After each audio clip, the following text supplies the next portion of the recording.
2019, at p.m. Roll call, Councilmember Bendo. Present. Councilmember Mandel. Present. Councilmember Moore. Present. Vice President Diamond. Here. President Ramos. The record indicates presence of acting city manager, Robert Anastasi, and Assistant Corporation Counsel, Richard Barrett, to have a seat. Councilman Mandel, would you lead us? I pledge allegiance to the flag of the United States of America, and to the republic for which it stands, one nation, under God, indivisible, with liberty and justice for all.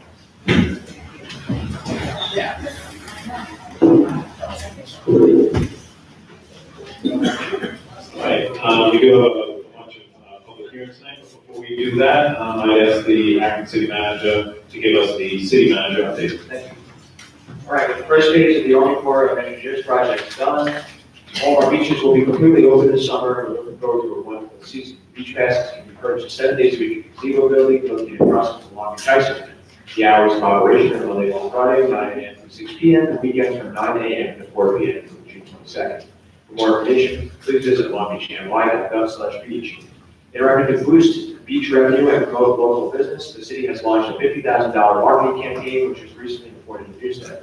We will be primarily focusing on reaching people in the New York City, Brooklyn, Queens, and Nassau County areas. The first leg of the marketing campaign will be using the slogan, "Summer starts here." Advertising has already kicked off on social media, and television commercials will start running next month. The Long Island Railroad will also advertise Long Beach for free on several kiosks in Manhattan, with numerous kiosks in Manhattan as part of the agreement for the LIR Getaway Package, which includes a beach pass with a train ticket combo. The new campaign will also promote events at the beach, including the Long Island Pride on the Beach weekend in June, 4th of July fireworks, and the pro surfing competition for the World Surf League in September. The city has also partnered with local businesses to increase customer traffic for them this summer. 35 local businesses have signed up with the city to offer incentives to those who purchase the combination train ticket and beach pass on the LIR. For more information, please email economicdevelopment@longbeachny.gov. The city of Long Beach is excited to announce the launch of a brand new website designed by Gov Office, the leading provider of cost-effective, state-of-the-art websites for local governments. The new longbeachny.gov has a refreshed look and feel. Residents are still able to access the wealth of resources previously offered on the website. However, the upgraded site simplifies the user experience. The city has now made a significant upgrade to its website in a decade. Technology has changed so dramatically since then, and we felt that this facelift is long overdue. Residents and visitors are able to view a variety of items on the site, including city news, a calendar of events, and budget information. They're also easy to find icons that allow residents to make online payments and download permit applications. Additionally, an effort was made to streamline access to city services and information through a modern, intuitive site navigation system. Spring is finally sprung, and the Farmers Market at Kennedy Plaza will be open on Saturday, May 25th from 9 a.m. to 2 p.m. Additionally, the market will be open on Wednesdays starting June 5th from 9 a.m. to 2 p.m. All right, thank you. All right, we do have a couple of public hearings tonight. We are going to start with the open public hearing for the capital improvement plan. But I just want to let everyone know that the council is planning on tabling items 1 and 2, which is the capital improvement plan and the city budget. We will have the public hearings this evening. We will take feedback from residents, but we do plan on voting on it next week. So just so everyone's aware that that's what we're planning on doing as of right now. Okay, our first public hearing is for the purpose of giving citizens an adequate opportunity to publicly present their views on the general summary of the capital improvement program for the 5-year period from July 1st, 2019 to June 30th, 2024. Okay, I guess the council will join us front row on the Commission of Public Works does the presentation.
I need to put a tie on.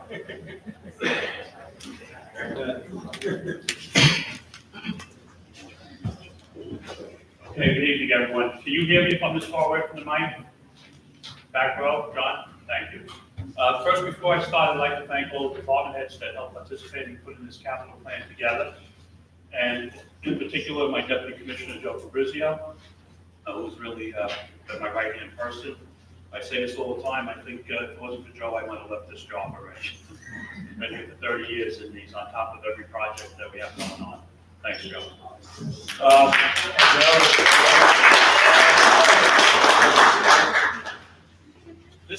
This year, we tried to look at what the financial situation of the city is, and we reallocated the 5-year budget. Now, that's not to say last year's 5-year budget didn't have all necessary projects in it, but based on where we are financially, we need to take a closer look and maybe spread out our improvements on infrastructure. As you can see, I'm not the only Public Works Commissioner who's ever said this. Infrastructure, other than its people, is the most important asset for a community. And without good infrastructure, good water system, good wastewater system, services would slip. There would be more overtime because of maintenance of inadequate infrastructure and inadequate equipment.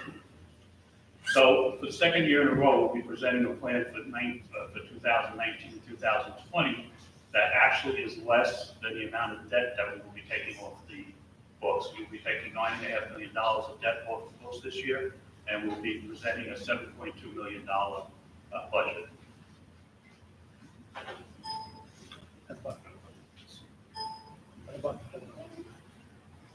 Big change? It's the other arrow. The down arrow? Yes. Okay. Okay. So why are capital improvements paid for through the use of bonds? The reason we bond for capital improvements, most capital improvements are costly and expensive. So you want the people that are benefiting from that capital improvement to be the ones that pay for it. And that may be different homeowners in 10, 15 years. As an example, I put up here a new water tank, which you'll see later that we are going to be looking to do. A water tank could be bonded over 40 years. So if you own a home and over the first 17 years you're paying taxes, you sell that home, you've paid for 17 years of that benefit. The next homeowner who might stay there 23 years will pay for the next 23 years of that benefit. So basically you want the people that are benefiting from the project to be paying for it as it's used. So you would, and in addition, you would smooth out budgets. Otherwise, you have $20 million in projects one year, $5 million in another year, then it would be difficult to have an even tax base. Just to go over the city's debt picture, as of June 30th, the city's outstanding principal for capital and other long-term debt totaled $109.4 million. 43.6% of that current amount outstanding will be paid off in the next 5 years. 80% will be paid off in the next 10 years. And the city's percentage of debt contracting power is at 26.17% exhausted. That means by the state, we're allowed to, actually we could get into debt up to $400 million or a little over. Not that I would suggest doing that. I think that would be irresponsible, especially given the financial situation of the city now. But it just goes to show you, we're really, there's been a lot of information out there about what our debt is. Our debt is actually very reasonable, and it fits pretty well into our budget. The total debt to be paid off with interest of $22.4 million will be about $129 million or $129.4 million. And that would all be paid off if we don't do another project in the next 17 years. Okay, this is a chart that shows you what that debt is. The green line on the bottom is what the debt payments are from now until 2036 if we never do another project. And as I said before, within the first 5 years, 50% of that will be paid off. And in the next 10 years, over 80%. So the whole thing to do, what we did when we did this budget was try to push projects off and prioritize a little bit better. So projects are pushed off into this area here, where our debt starts to go down so that we can afford to take on more debt. So that should give you a pretty good picture of what our debt situation is. The next thing we did, we looked at last year's 5-year plan and looked at how we could reduce the overall plan. So we did this in 3 ways. We reprioritized necessary projects beyond 2024. We used the remaining funds from previous projects which were completed and still had budget money left, things like road construction. We always budget a certain amount of road construction money, and then we do road projects. If there's money left over, that money carries over. We're already paying the bonds on it, so we think we should use that towards new projects to offset how much more we have to increase projects. And we included a lot of the building repair projects that need to be done in the FEMA hazard mitigation plans that we've been getting approved through FEMA. So as an example, the ice arena has a problem with the wall. We have to mitigate that so that that ice arena is protected from flooding in the future, and that wall will get repaired along with that hazard mitigation project. Right, the 1925 year, the 1920 capital plan highlights. In the general fund, we're looking at 4.7 million, with needing 27.3 million in bond requests and $20.4 million in non-bond requests. These are projects that are fully funded by grants that we do not have to bond. In the sewer fund, we're looking at $0.88 million and possible bonding of $4 million for under FEMA projects. The water fund, we're looking for 1.7 million and possible 1.2 million funded through FEMA for part of it, and also for a grant that I received from the New York State Health Department to replace lead service lines over the next 2 years. So how did we do on reducing the 5-year plan? If you take a look in the general fund from last year's 5-year plan to this year's 5-year plan, we went from 62.6 million to 33.9 million. That's less $28,645,000. That's a significant amount of projects to go, but eventually a lot of those projects are going to need to be done. Sewer, we decreased from 5.8 million to 4.7, or a reduction of 1.2 million. Water, we reduced from 21.3 million to 19.7, which is a reduction of about 1.6 million. Grants, we did a lot more with FEMA grants. We went from 51,394,000 to 53,923,000, a plus of $1.5 million. I think you've all seen this slide before in previous presentations. This is how we divide the capital plan up. In the general fund, we have roads and drainage, shoreline, transportation, public safety, grounds, parks, technology, and equipment. In the sewer fund, we fund the collection system, the water pollution control plant, and various equipment in both areas. Water fund, we fund the distribution system, the treatment plant, and equipment needed to do all that. So next is a list of projects that we will be doing in the next year. I've divided these projects into new funds needed, existing funds, grant funds, bonding required for those grant funds, and no bonding required. And as we go down to be, less important to the project or less of a priority. But the first one is a self-contained breathing apparatus for the fire department, $165,000. NFPA requires that self-contained breathing apparatus for firefighters be replaced after 10 years. So this is for replacements of old SCBAs. $12,000 for automatic defibrillators, so that we have more defibrillators out there with patients that may have heart attacks. That will have to be bonded. This next one is a big number, critical infrastructure bulkhead, $20 billion. This is the critical infrastructure bulkhead that's being funded by FEMA. Now, we're going to have to bond the $20 million. That sounds like a scary number. However, this is going to be a 22-month project, and the way that's going to be dealt with is we will do a ban on this, and each month we'll be able to bill FEMA and then reimburse us, so we'll never get anywhere near the 20 million. But by law, we still need to bond the 20 million so that the money's there. So we will be getting monthly reimbursements from FEMA, unlike smaller projects where when the project's done, we do a closeout and we apply to FEMA and we get the entire project. So this one will be funded as we move along. Then we have 3 GOSA projects that are ready to go out to bid. North Shore Bulkhead on the west and North Shore Bulkhead on the east, which covers the 2 canals of Doyle and Heron, and the stormwater remediation, $4.5 million, which is going to cover National Boulevard,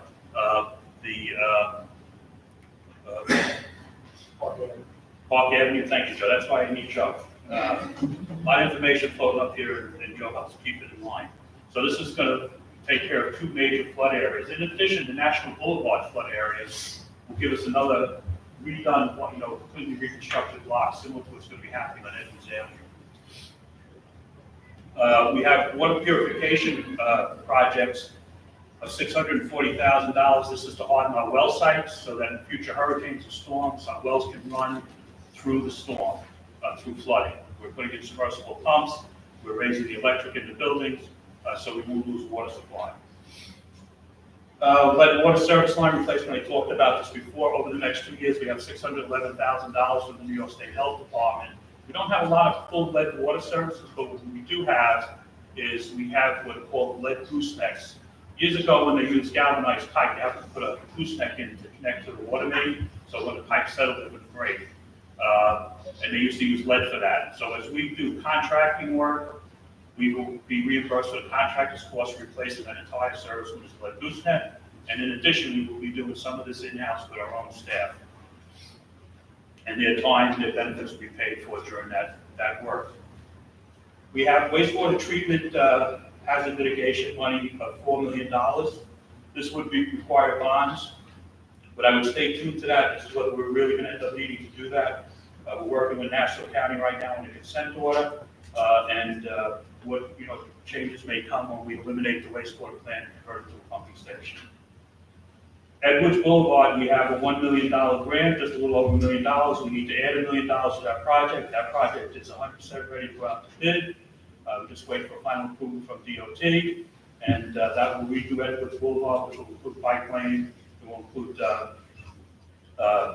safer pedestrian crossings, and it will include new drainage, which will eliminate a lot of the flooding that takes place on Edwards. Beach comfort stations, we're adding $1.2 million to this project. We had gotten $1.7 million from FEMA to replace the 3 bathrooms and the bathroom at Minnesota. The bid for Minnesota for a bathroom came in at $750,000. So the 2 bathrooms at Neptune in New York look like they're going to be a little bit more than that because each one of them also includes a shape-up area for the West Lifeguard crew and the East Lifeguard crew. In addition, this will be replacing our lifeguard station that was lost during Sandy, which will be replaced at Riverside. This is going to be a state-of-the-art facility. We had a lot of input from the lifeguards, from the chief of lifeguards, from retired lifeguards, and I think with their help, we've been able to lay out a very nice structure. In water again, elevated tank replacement. We have 2 storage tanks here. One is a standpipe that really we can't even use the full capacity of. Recently over winter developed a very bad leak. That standpipe is over 100 years old. It's completely outlived its useful life. So our plan this year is to take that tank down, build a 1 million gallon, 1.25 million gallon storage tank, elevated storage tank, which will also, since it'll be the same height as the existing tank, will give us more storage in the existing elevated tank. Down the road, and we would have $9 million in that for that project next year, and that will be bonded over 40 years. The other tank is over 75 years old. Eventually, in the next 2 or 3 years, that tank is going to need to be painted, and it will cost well over $3 million to paint that tank. So our suggestion, what we're looking at, and this is because of all environmental reasons, to have to build a shroud around the tank, to have to take the tank down to white metal. It's a lot of, all the paint has to be gotten rid of in a proper landfill. So at that time, my suggestion with that tank being near its end of its useful life, that really at over 75 years it really is, we would just take that tank down instead of spending the money to paint it, and we would build a 1 million gallon ground storage tank next to the 2 million gallon ground storage tank. And that would end up giving us over a period of time the full amount of storage that we need as required by 10 state standards. So that's the long range plan on water. Roadway reconstruction, we still have $400,000 left in this year's budget, so we have $232,000 left in this year's budget. We're adding $400,000, and we'll need to bond $400,000. I realize I'm losing me. So our distribution system upgrades, we have $820,000 in existing funds and this is the last line on the chart, and we're asking for 800,000 more, and we will have to bond 800,000. This includes doing 2 reconstruction projects that you'll see later on the road work, Boyd Avenue, and also Joe again. 200 block as well. And 200 block of East Fulton, which, by the way, Joe and I, Joe did the majority of the design because I'm a professional engineer. We were able to do this project where I could sign off on it, and we saved probably $40,000 or $50,000 in engineering, outside engineering fees to do this because of the approvals needed from the Madison County Health Department.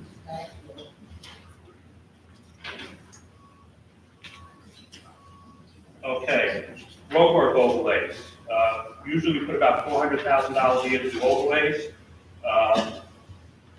This year we're just asking for $200,000 because we'll be getting, we'll be asking for just $200,000 because we have existing funds of $400,000 we haven't used yet from last year, and we'll be getting CHIPS fund, capital highway improvement funds of $200,000. So we'll only need to bond $200,000 here.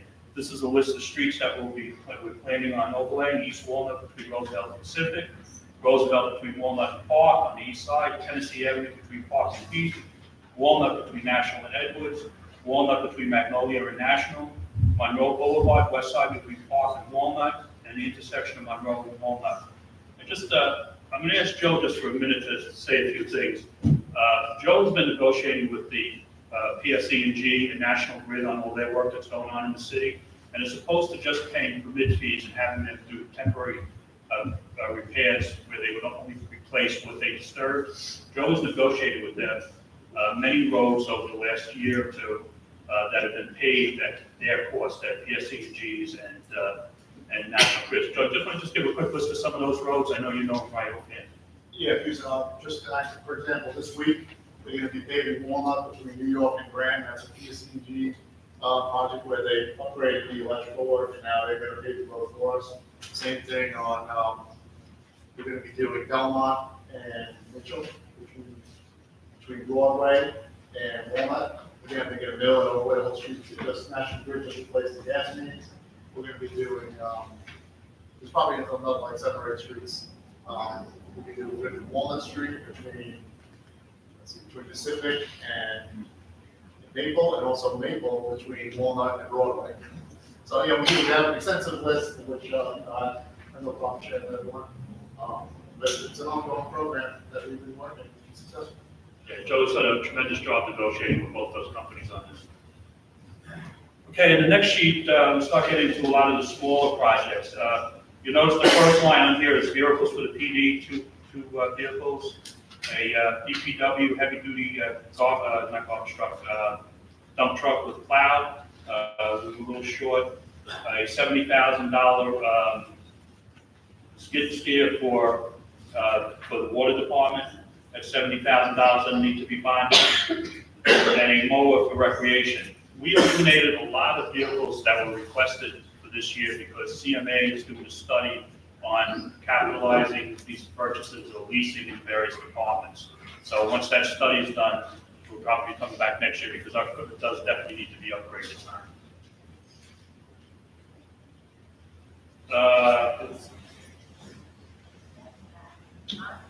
Okay, improvements to recreation center. There's a lot of little things that need to be done in the rec center in terms of, we're asking for another $80,000 in terms of their equipment, in terms of their services that they offer.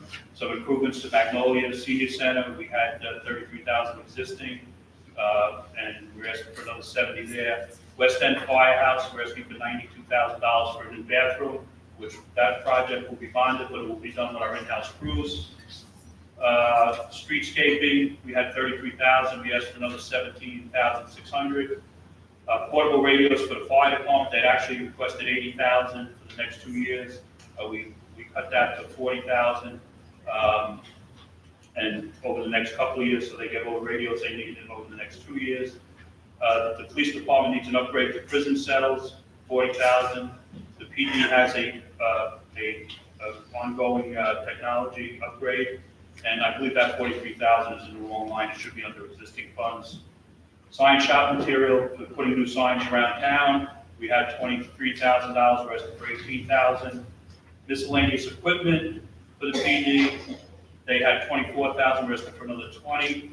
The E-Slag system, we're asking for 18,150 to upgrade that. We put in for $30,000 of various fencing around town. Roller rink scoreboard and netting, 24,000 is a request from the rec center. They're having an issue where pucks are going into the skate park and hitting people. Citywide cameras, we had $7,600 left, we had another 40,000, and we're gonna do this over the next 5 years, about 40,000. Is get cameras around the city on the boardwalk and various places where there are issues. The radio system upgrade, 20,000 to be added to the existing 17,000. We need a new copier, 10,000, we budgeted this year, and another second new copier next year for 10,000. Computer replacements, the city clerk's office, they asked for 40,000. Over the next several years, we cut it down to 20,000. We need new air conditioning in the server room, where all the servers are on the fourth floor, 65,000. And the fire department needs a new server for 20,000. We have $57,000 in existing funds for consulting design services.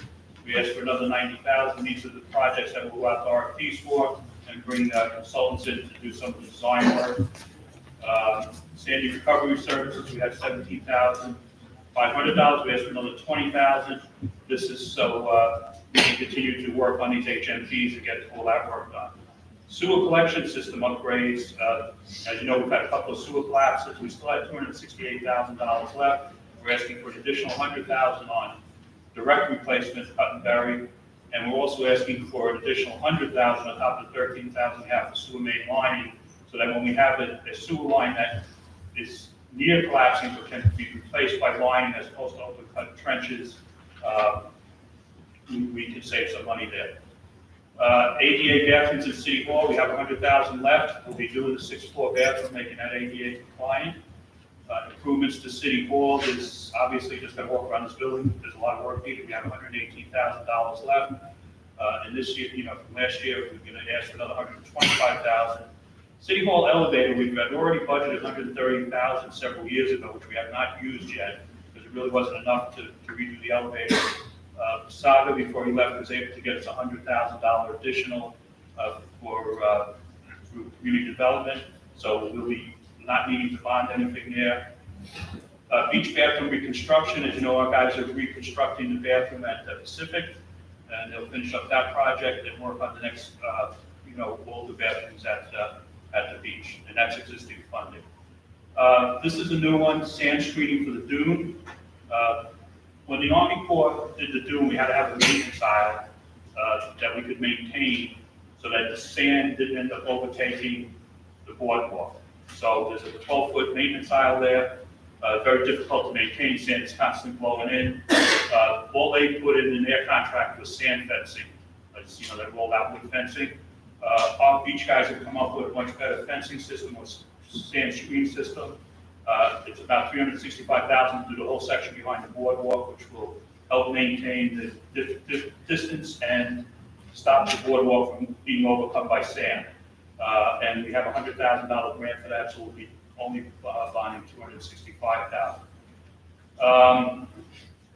The assessment software that we use is outdated, and because of changes with the Office of Real Property Services, we need to look at a new assessment software upgrade. We spoke to the assessor. It's probably going to be in the neighborhood of $170,000, but that whole group working together. And for the first year, we're putting in $50,000 to look at what the options are and working with some of the other municipalities. Impact for the police department. This is the 3rd year of a payment for software that they put in 3 years ago, $92,000. Urban sidewalk rehabilitation, we asked for another $150,000. Parking lot reconstruction, we have an existing $230,743. I'm not asking for anything else there. Down in the wastewater plant, catch up, I'm sorry.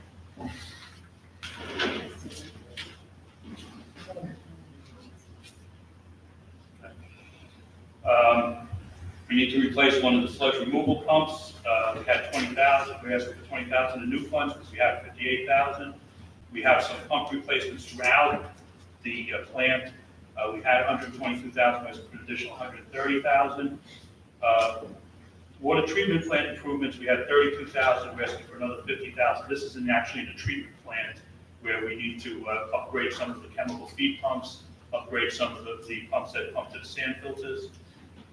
And now the next several hydrant and water service replacements, we're asking for an additional 300,000. We still have 113,000 left from last year, and this is all work done in-house, replacing regular services and hydrants. We're trying to completely upgrade the hydrant system in the city. The next several all projects that are funded 90% by the Federal Transportation Association, or Administration, I'm sorry. Security cameras at the garage, we're looking for an additional 3,500, bus replacements an additional 5,000, and Paratran bus replacements of 300, additional 51,000, bus shelters 27,500, and bus stop lighting 9,000. We're asking to do a tree inventory of $25,000, which will be handled by our arborist, part-time arborist. And the reason for that is once we get a tree inventory done, we will be open to getting more funding through the DEC to do some tree removal and tree planting in future years. This last one, rehabilitation of the central garage, 546,000 is existing funds, and that's really for an HMP project to replace the floor in the existing garage. We're presently looking at some other options on the city garage. I know that was a long list. So overall, we're asking for this year $4.7 million in the general fund, and we're asking for another $2.6 million in the sewer and water funds. You can see the layout for the next 5 years in the general fund, and the sewer fund, and the water fund. Big year in the water fund is actually 2021, and that's when we're going to be asking to replace the tank. The tank that we have an engineering report on this. The tank we're looking at will have a concrete stanchion with a glass-infused steel bowl. So therefore, you would not have to do every 15 to 20 years do the tremendous amount of job painting. So its long-term cost would be more economical. And that's really it. Thank you.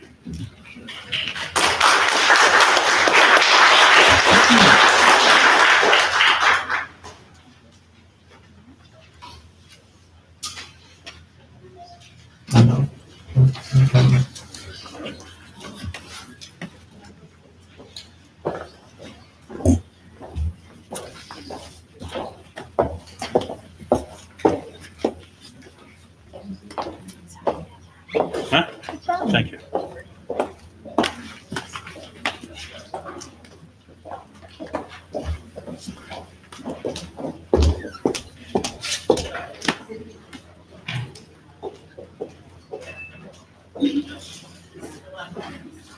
All right, while we get settled back in, I just want to thank Commissioner Miranda for her presentation, and Joe Fabrizio for all your work, put together the capital plan. I'll let the clerk get situated, and then I'll ask Commissioner Miranda to answer some questions.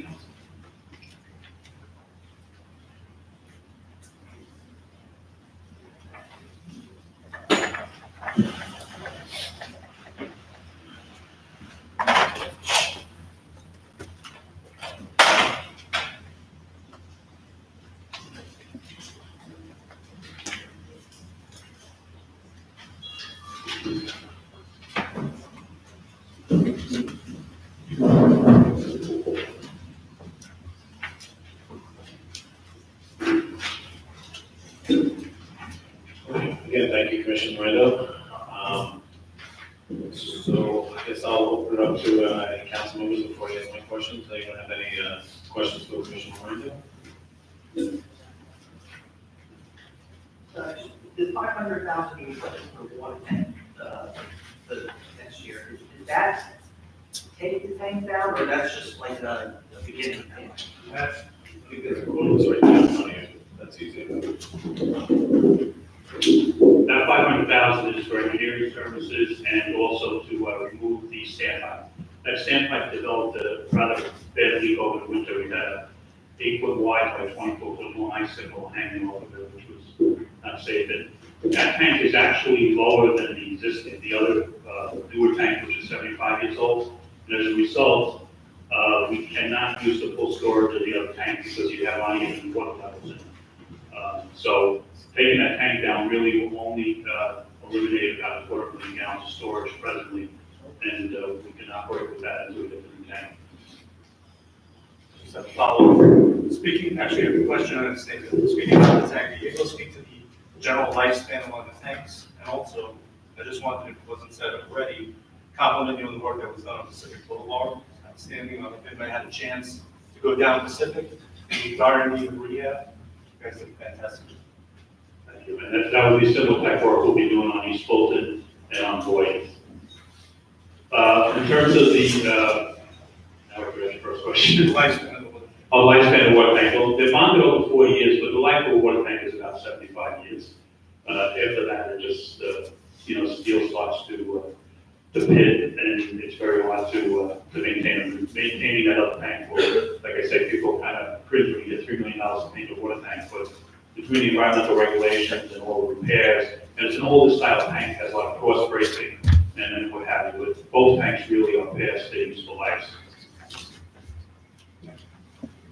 Okay, just a quick question, if you could just elaborate with respect to the improvements that are proposed for the Magnolia Senior Center as well as the Recreation Center. Okay, these are all internal building improvements. As an example, this year we had to replace the fire sprinkler system in the senior center. These are for really many minor projects that come up, painting, redoing bathrooms, things of that nature. Fixing plumbing. Both buildings are in use. Thank you. I had a question about the critical infrastructure. You talked about the $20 million that we would be able to budget it and do a ban month to month. Well, was that approved by FEMA that we're going to be able to? Yes, with the contract with FEMA, what we'll need to do is the bonding company will require us to put a band out of $20 million. And then what FEMA has allowed us to do in this project is each month as we review the bills, make sure they did their prevailing wages, make sure they did their women and minority business owners work. We would submit those bills on a monthly basis, and they said that we could figure about 4 weeks after that we would get our payments. So the thought is that we would not have to really go into the ban for more than $5 million. Gotcha. Okay. And then my other question was about the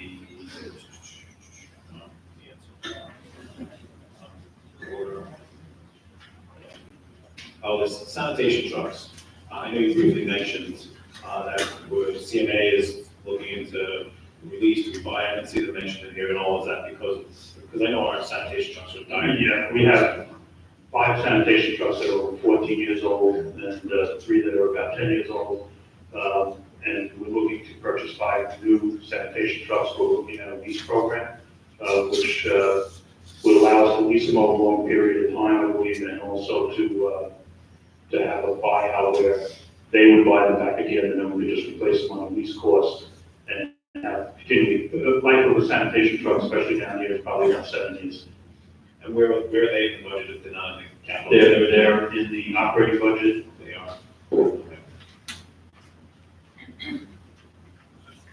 I mean, I don't need this specific right now, we're talking about the capital, but I just want to make sure that they were in there, because I know we're desperately in Yeah, it's as an annual quarter.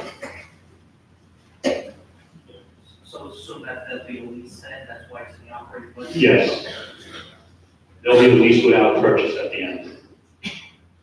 The other question I had is, I know we've been putting some money away for the walks.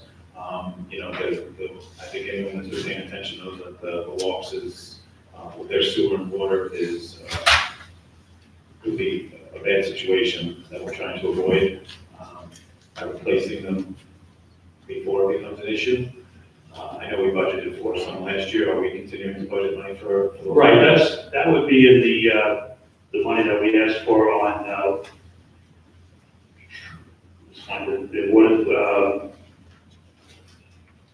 that's the additional $800,000 we asked for system upgrades. We have $820,000 presently there. Some of that $800,000 will be used for the water main on Boyd, some for the water main on we spoke, and then the 820,000, we did complete a study with D&D, and we have a 5-phase program to first remove all the water mains, well, put new water mains on the main streets, run services to all the homes there as the first phase. Then that would allow us to kill the water mains that are in the backyards of the homes. And then the next thing we would address in the next phase is the drainage and the street lighting in the walk areas, the sidewalks that go through. And then the last phase of that would be the repairing the wastewater system. We're still looking for some of the wastewater systems because there's a couple of options that we have that we're looking at. I'm not sure what the best option would be. When do you, I know we've been building up to this, when do you expect around to break on that project? Well, I hope we could get a bid out for that project this year. That's awesome, thank you. Another question, how will the actual bus stop lighting, how will the placement be established? What's the criteria, how will you determine which bus stops will receive the lighting? To be honest with you, I'm not sure. That would be up to the transportation people. I've not really had a discussion with them on that. The money that's in the budget for the hydrant water service replacements, what percentage of the hydrants will have been replaced, you know, at the end of like this year? Ballpark.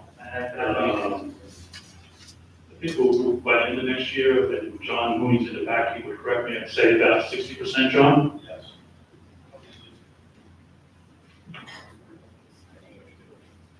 And the new hydrants, well, not the prettiest, and they actually do hold up better than salt water, salt air gets up. And I just had a question about, you talked about replacing the lead goosenecks. In terms of the safety of our water with this, it's a small piece of lead potentially on someone's. Yeah, we still continue to do lead monitoring every year that we're required to do under the Safe Drinking Water Act, and we've never exceeded any lead samples. And those lead samples are done at high-risk locations throughout the city, in people's homes and businesses, where we know there's lead goosenecks.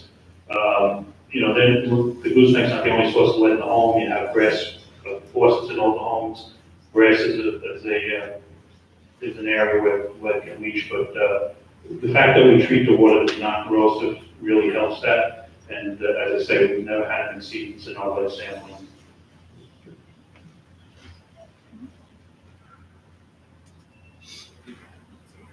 Anybody else on the council have any questions or concerns? Okay, we'll open the hearing up to the public. I see my session's going.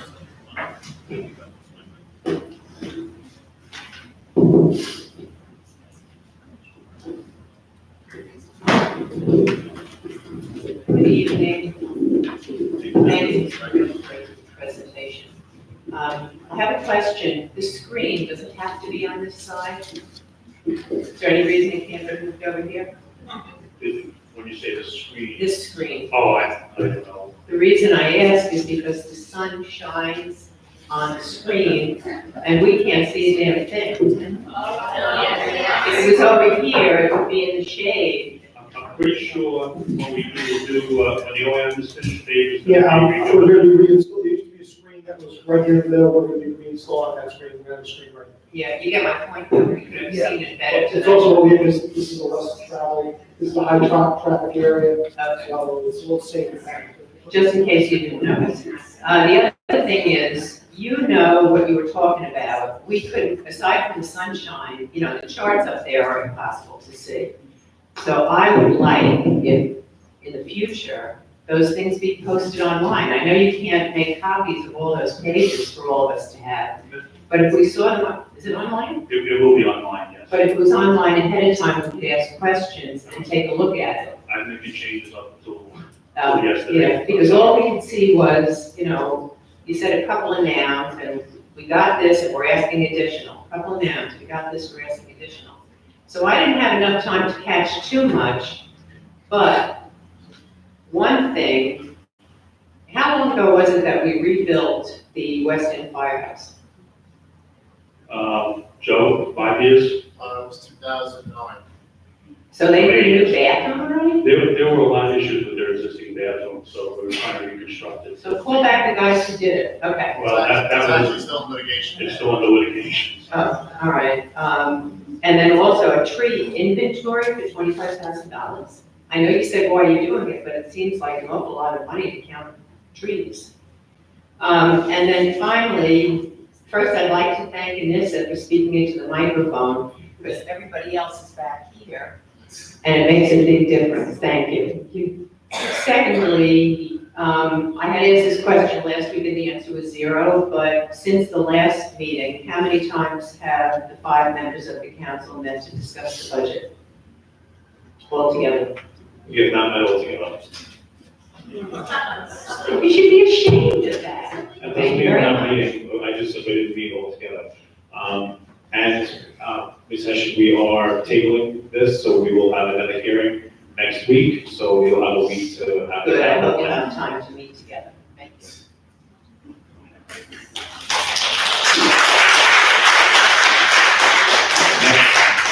Next on the capital plan.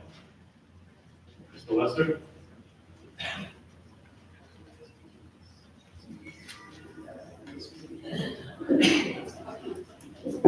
Name and address for the record.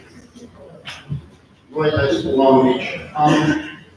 You said that it was not on the website yet, but what, on the website was the a capital plan? Is that a different capital plan? No, that's the same one, and they're also, in the write-up of the capital plan, all these projects are You listed. got to keep it short, because he's going to come in. Well, okay. I'd like to hear your answer. I just reformatted it for the presentation. to make it Okay, clear. all right, that's what I want to know. Okay, a couple of questions. What's the difference between a road overlay and redoing the road?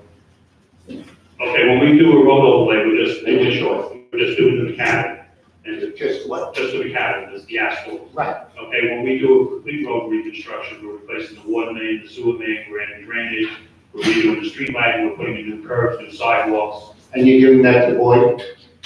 Boyd is the one we have on our list. East Fulton is actually already designed and ready to go to bid. Okay, was my question. I'm not allowed to kiss you, but I will. After years. Okay, volcano. You're doing one side of some of the canals, like on Heron and stuff like Just that. the two canals, with the GOSA money, the only canals we could put to the west and Maryland. Okay, and that's gonna be higher than the other side? Yes, that'll be higher on the other side is private, so. Okay, and yet we talked about gates a long time ago, and the gates would eliminate the need to do that. But when the consultants came down, they never even looked at the gates. Is there any way the city can look at the gates? Because it would seem to save a lot of money, and I know it's funded, but it's only funded on one side, and the water is not gonna say, oh, I can only go to one side. Water goes to the lowest part. There's gonna be a fact-based report soon from Nassau County. I think they're gonna be presenting here in Long Beach on It's mid-June.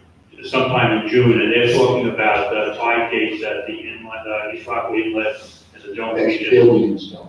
Well, $2 billion. they have more money than we do. Sometimes. Yeah. Okay, the new water tank, what style is that? The new water tank will be a concrete stanchion, which is the base. It'll be a column made of concrete. Therefore, we'll knock the column portion, which will be about 100 feet high. And then on top of that concrete column will sit a steel water tank that's glass infused, as opposed to a steel painted tank. It'll be a bolted tank, so that the tank can be built and constructed out of state, delivered and put together on top of the stanchion. This will be the lowest maintenance cost tank. Any other tank would require complete maintenance. Okay, last thing, the ratio of water. Okay, the ratio of water to sewer has gone up since 2016, 25%. That's the ratio. As water goes up, the sewer goes up automatically. Why is the sewer getting why is it so much more expensive to flush the toilet than it is to get the water into the toilet? Well, certainly the treatment at the wastewater plant is a lot more complicated, and requires a lot more chemicals and a lot more processes than that at the water plant. At the water plant, we're just settling the line out running it through sand filters, chlorinating, adjusting the pH, and sitting out. In the wastewater plant, we're bringing it through a grit chamber, removing all the grit. It's going But when it into, goes to Nassau, that will eliminate all that will be eliminated, there'll just be a pump station there. As a matter of fact, and it'll go down, the price will go down. well, there's still that, I mean, that's what we're working towards, is trying to make this fairer to everybody. So, that, the cost certainly doesn't go up at least. Thank you. Thank you, Mr. Lester. Commissioner, I would just ask, the sewer cost has gone up substantially over the last, few years. My understanding is it's because of DEC regulations that keep getting stringent with more and more chemicals. Right, well, because of our consent orders, the work we've got to do down to the wastewater plant to the ammonia and nitrogen discharge limits. And who's the consent orders from who? The consent orders from the New York State DEC, mostly by Mass Conservation. Thank you. I see a hand back there. Mr. Pinto?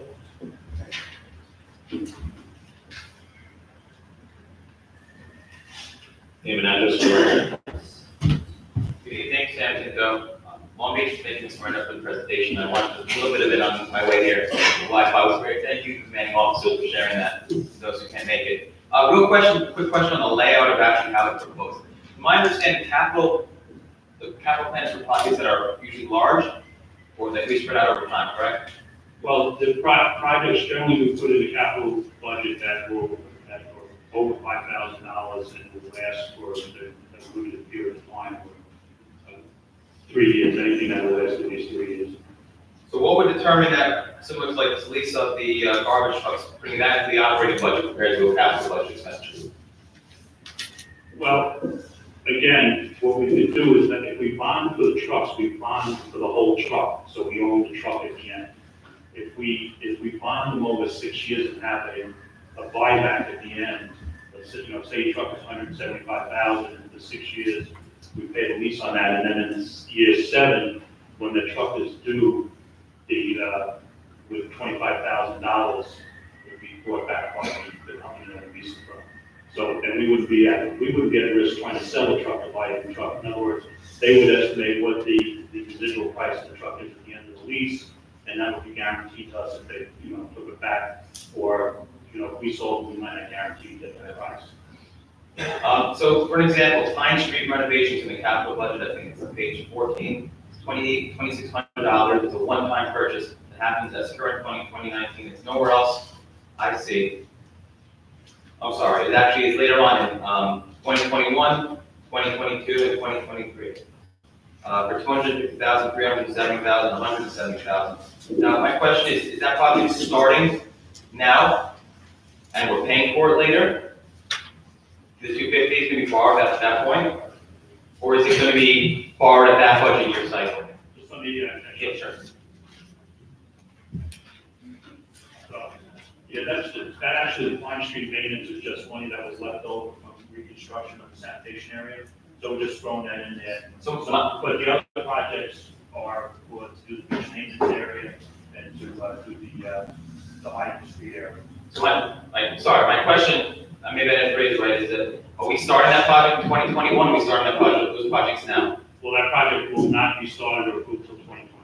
And that's when we borrow that amount of money, or we're going to start borrowing for it now? Well, once that year's capital plan is approved, yes, then we would borrow that money then to do that project. Okay, so right now the plan is in a vision, but only this year we're executing and borrowing, and this year. Correct, we're only borrowing for this year, and this year's borrowing will not affect this year's budget, will affect next year's budget. You remember the chart I showed, in 2020, you'll see there's no red area on the chart, but in 2021 is when the first payment for anything we brought this year comes in. That was just, I appreciate the clarification. A few people posed that question to me of how it works out. The last thing is asking for a friend. Have there been budget meetings with council members? And if so, how come they haven't been public? Anyone's free to answer. I haven't met with a council member about. A council member about it. Okay, so there hasn't been generalized meetings though? I believe that I remember hearing last time, or a few people heard last time that there are going to be budget hearings, they're going to be open whenever there's 3 caucus of council members in attendance. Any question a council member has, or any work they want to do on the budget, talk about a lot of sheets, anything like that, we're free to do it right now in front of the public and on the commanding officer's street, so. I know they do, but they haven't been done already. So there's been individual conversations about the budget, but not as a collaborative team to figure it out. We have not met as an entire body to discuss this budget. Okay, thank you.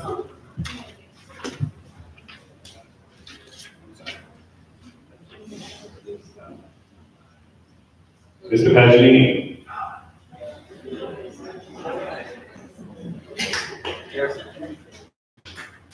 Name and address for the record. Paganini, 62 Orange Street, Long Beach. Is there anything in the program for fare boxes? I know we mentioned it a few months ago about buying fare boxes for the buses. We haven't had fare boxes for like 5-6 years. We're losing revenue every day. Money is available in the previous budget for that, it just hasn't been spent yet. All right, we need them. I thought we were waiting on DOT approval for, is that correct? FTA approval, Are sorry. you waiting on the federal funding? We're waiting on their approval of the box we want to use, is that correct? Well, the picture is what she said. All right, thank you. Thank you, Mr. Paganini. Yes, Mr. Kaminsky. I can answer Mr. Paganini's question with respect to the fare boxes. Please do. We're looking to collaborate with the MTA in implementing a unified fare box system. In other words, using the MetroCard. Awesome. However, the problem is the MetroCard is going to be obsolete in 2 or 3 years. So as soon as the new fare media boxes are available, I believe it's going to be called Omni, we're going to be collaborating with the MTA and purchasing them. It just doesn't make financial sense for us to spend the money on a soon-to-be obsolete fare making system. Perfect. Thank you, Mr. Kaminsky. Anyone else? Yes, Ms. Blanchett. Name and address for the record.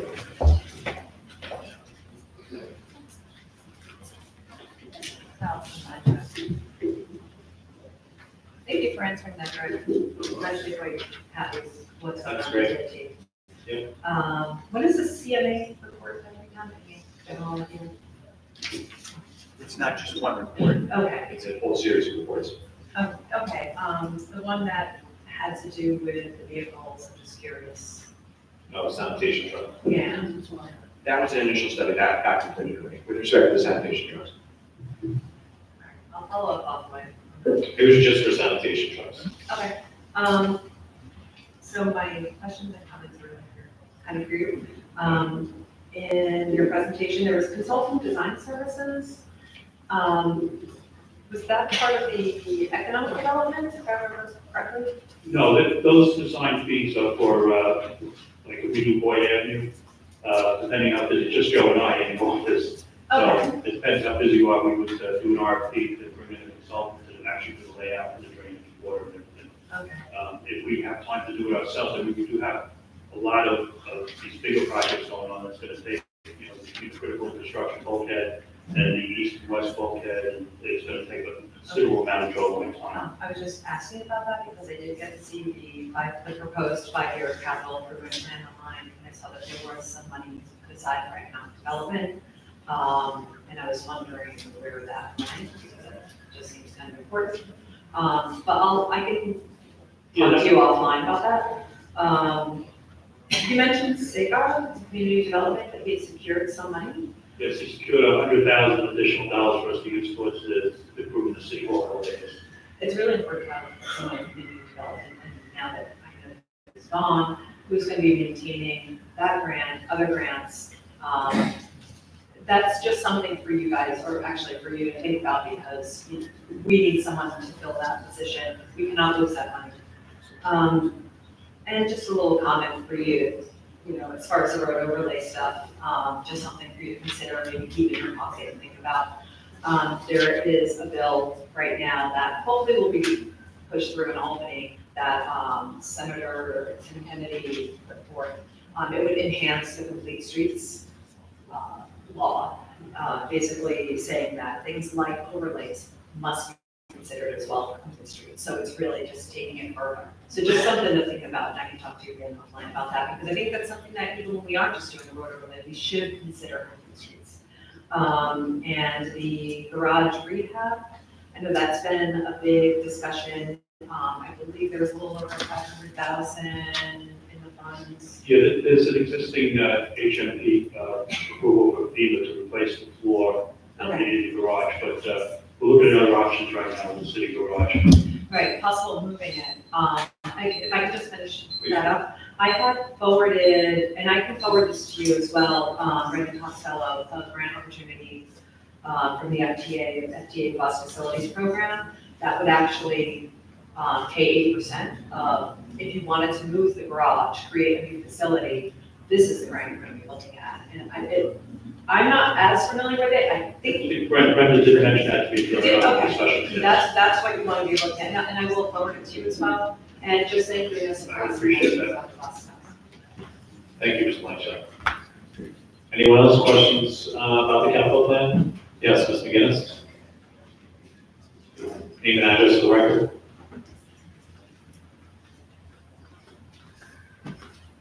Karen McGinnis, Long Beach. I have just a few small questions. On the roller rink scoreboard, I would ask that you consider giving a donation or donations for that instead of putting it in the capital plan. I think there would be a lot of people that would consider donating that money. I also noticed there's equipment that's less than $5,000 individually, so I'm not sure why that is being capitalized, such as security cameras or bus replacements. Those are monies that are left over, and on the bus replacements, those are matches. Matches, okay. I also thought I saw a telephone system in here for $40,000. That's existing funds to finish up telephone system that's going to be more from last year. Yeah, I mean, I've noticed that telephone systems, everybody's doing things online, so telephone systems become onerous and more complicated, so I would suggest reviewing that. As the assessment software upgrade is really assessment software evaluation, so it seems a little misleading in terms of the $50,000. I have the assessor here if you wanted to interject on that. If you want to finish your questions, Ms. McGinnis, and then I'll ask Ray to come up. I've also noticed a lot of technology, so I wasn't sure if we have a chief technology officer that oversees each. You're the chief technology officer, so you're the CIO with requisite backgrounds. So you evaluate every single technology program. Okay, for consistency in application and best practices. Okay. Thank you. Thank you. I'll just ask Ray to come up and speak about the assessor software. Good evening. Our assessment software provider in the near future isn't going to be supporting that software anymore.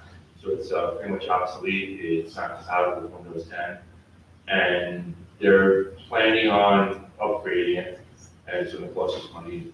Or we have to either find a new provider or go with the state program, which we'd have to get a consultant to convert over our data. And we'll also have to come up with bridge programs to connect us to the building department, the tax department, the sewer department, all machine information. We have maybe a year or two left using the current software in its current condition. Otherwise, we're going to turn on the button.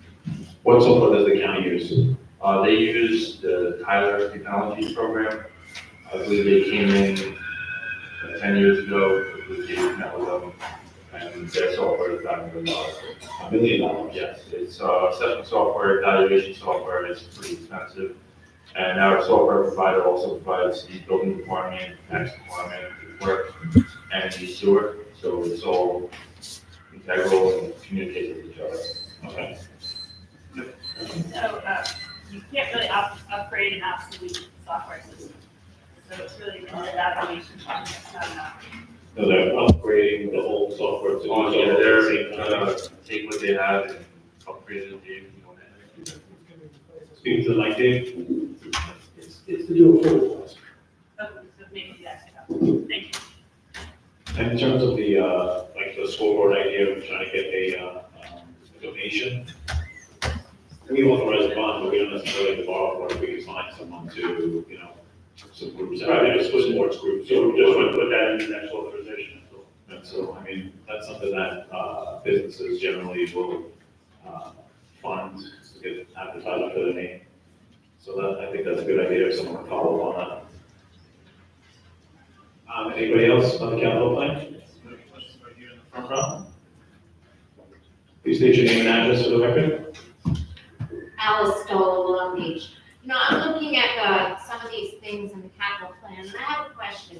So when you do this, the budget, you reach out to each department and you solicit from them what they think they need for this coming year, is that correct? Correct, they give you. Okay, so let me just finish, since my time is so short.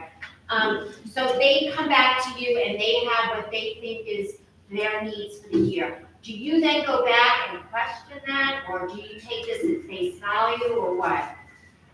Well, first of all, they sent a form early on that talks about what the priorities, put all the projects and priorities, what the need for the project is it replacing old equipment, is it new equipment, what are the reasons for the project, what are the costs, are their consultants going to be needed to do it, is there construction costs, is there design costs.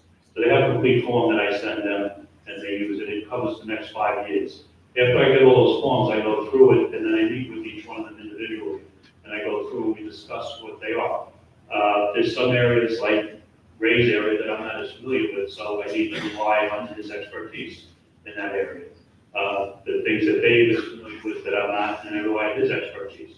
But on those projects that, you know, I have expertise in, you know, I can, you know, weed them out a little bit better. Right, so for example, copier, one department or two departments tell you they need a copier. Okay, so you look at the document that they submit, the copier. Right, well, they give us the years, the age. Gone through X number of copies, there's a lifetime for each, Right. each item. Absolutely, that's an example of copiers. Dave has requested 2 copiers. We sat down and asked if we could make one wait until the following year and spread it out, and we were able to push one off. Well, maybe we can do that with a number of the other items. I mean, go back and, you know, fine tune. And again, I know you've worked very hard on this for a long time, but really going back and fine tuning is an opportunity that I don't think you should miss. Okay, well, just so you know, the original request totaled 14.4 million. We got it down to 7.2 million. And I applaud you for that, but, you know, that's gonna be on our backs, and so Right, I and very request important thing that, to, let me just finish, please. So I request that you go back and fine tune this once again. okay, and one thing we should realize, that there will be $9.5 million coming off our debt this year, and we're only adding 7.2. So that's the second year in a row that we really clawed down. A lot of these projects need to be done. You know, eventually they have to be done, so we're pushing things out, and hopefully things will hold on until we get to them. Again, I applaud you, but, you know, as a person who does my own personal budgeting, if I don't have the money, I'm not doing these projects. All right, thank you very much. Thank you. Capital plan, Mr. Boyle.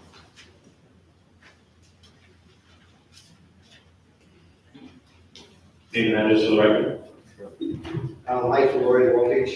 Thank you, John, for the presentation. John, just a couple of questions that I have, some of which are already covered. These are extras in case anybody's interested, and these are mine. The walks upgrade, it's my understanding that, I know we can't do it now, but it's probably, generally speaking, in upwards of $3 million, I would say, start to finish, at least. Actually, the water main and service replacement, Joe and I have reviewed the numbers that we had in the report, and we think we can do the first stage of that for just a little over $1 million, and have everybody have the water services. But it's gonna be a little more costly, probably overall, between replacing the sidewalks and putting in drainage, to solve the drainage problems, replacing the lighting, and doing the wastewater, probably is gonna push it when we're done, maybe $7 or $8 million. Yeah, that's what I- So it's gonna be done over a longer period of time. And a phase-in is what is the best way to do it, so it could be completed 5 years from now. Just okay, thank you. I'm gonna just go quickly because there's some of these things that you've already covered. Monroe Boulevard, west side, it's a road overlay between Park and Walnut. I'm very familiar with that, I mentioned it on YouTube. It's probably needed. It's right near St. Mary's, the church, Monroe Boulevard. I think it's a home run. The one area though, I think similar to that, that you should look at if you haven't looked at already is similar road condition exists at Air Show Boulevard, which is right out here, Park Avenue to Walnut. My thought is that if you're going to do Walnut between National and Edwards, maybe an extended loop where you could include that in that project. Mike, with the drainage project that we do with GOSER, the phase that's gonna take care of National Boulevard, that will overlay all of National Boulevard and redo the drainage from Parktown to Broadway. Is that National or is that Edwards? National, Edwards is being done this year as a grant through DOT. National will be done in this drainage project in the next year, year and a half, and that will be done with GOSER funds. Okay, so that's. So we'll have two very similar entrances down to the boardwalk. Okay, so that answers that question. Now, two areas that you may probably already looked at it.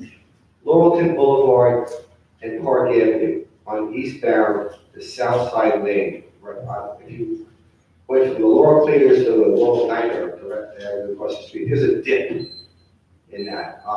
If you haven't looked at it, maybe, because I think it's getting progressively worse. You've seen all of the other items I have in there. I know my time is short. Long Beach Road, the intersection heading eastbound, just east of the traffic light. You have copies of what I gave you. You could, review it yourself. The budget is online. It will be tonight, right? Oh, it is. This is the entire budget. The presentation will be there. Yeah, so just let everybody know. Thank you. Thank you. Okay, anyone else, questions on the capital plan, potential capital plan? John, just one more quick question. Especially with that Edwards and National, the city some years back had adopted the Complete Streets program, which one of the aspects of that was using permeable pavement. Are we doing that in these projects? We looked at permeable pavement for part of Edwards, it got to be very expensive. Edwards, we have $1 million grant, and our match was supposed to be 25%, which would put it at about 1.3, but with everything everybody wanted done down there, we pushed it $2 million, and to add permeable pavement just put it way over the thing. We're still doing soft shoulders on roads that were, that have soft shoulders, we're redoing the gravel pits in those areas that PSCG and National Grid are working on, so we're still doing some of that drainage. So it's just really a question of how far we go with that. Any other questions from the council? No? Okay. We can keep that hearing open and we'll call for the next hearing. Our second public hearing is for the purpose of giving citizens adequate opportunity to hopefully present their views on the general summary of the proposed budget for the year July 1st, 2019 to June 30th, 2020.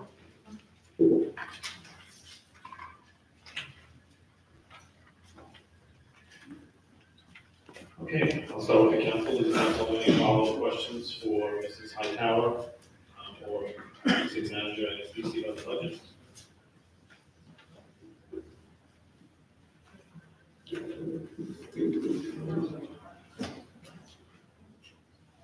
I have a couple questions.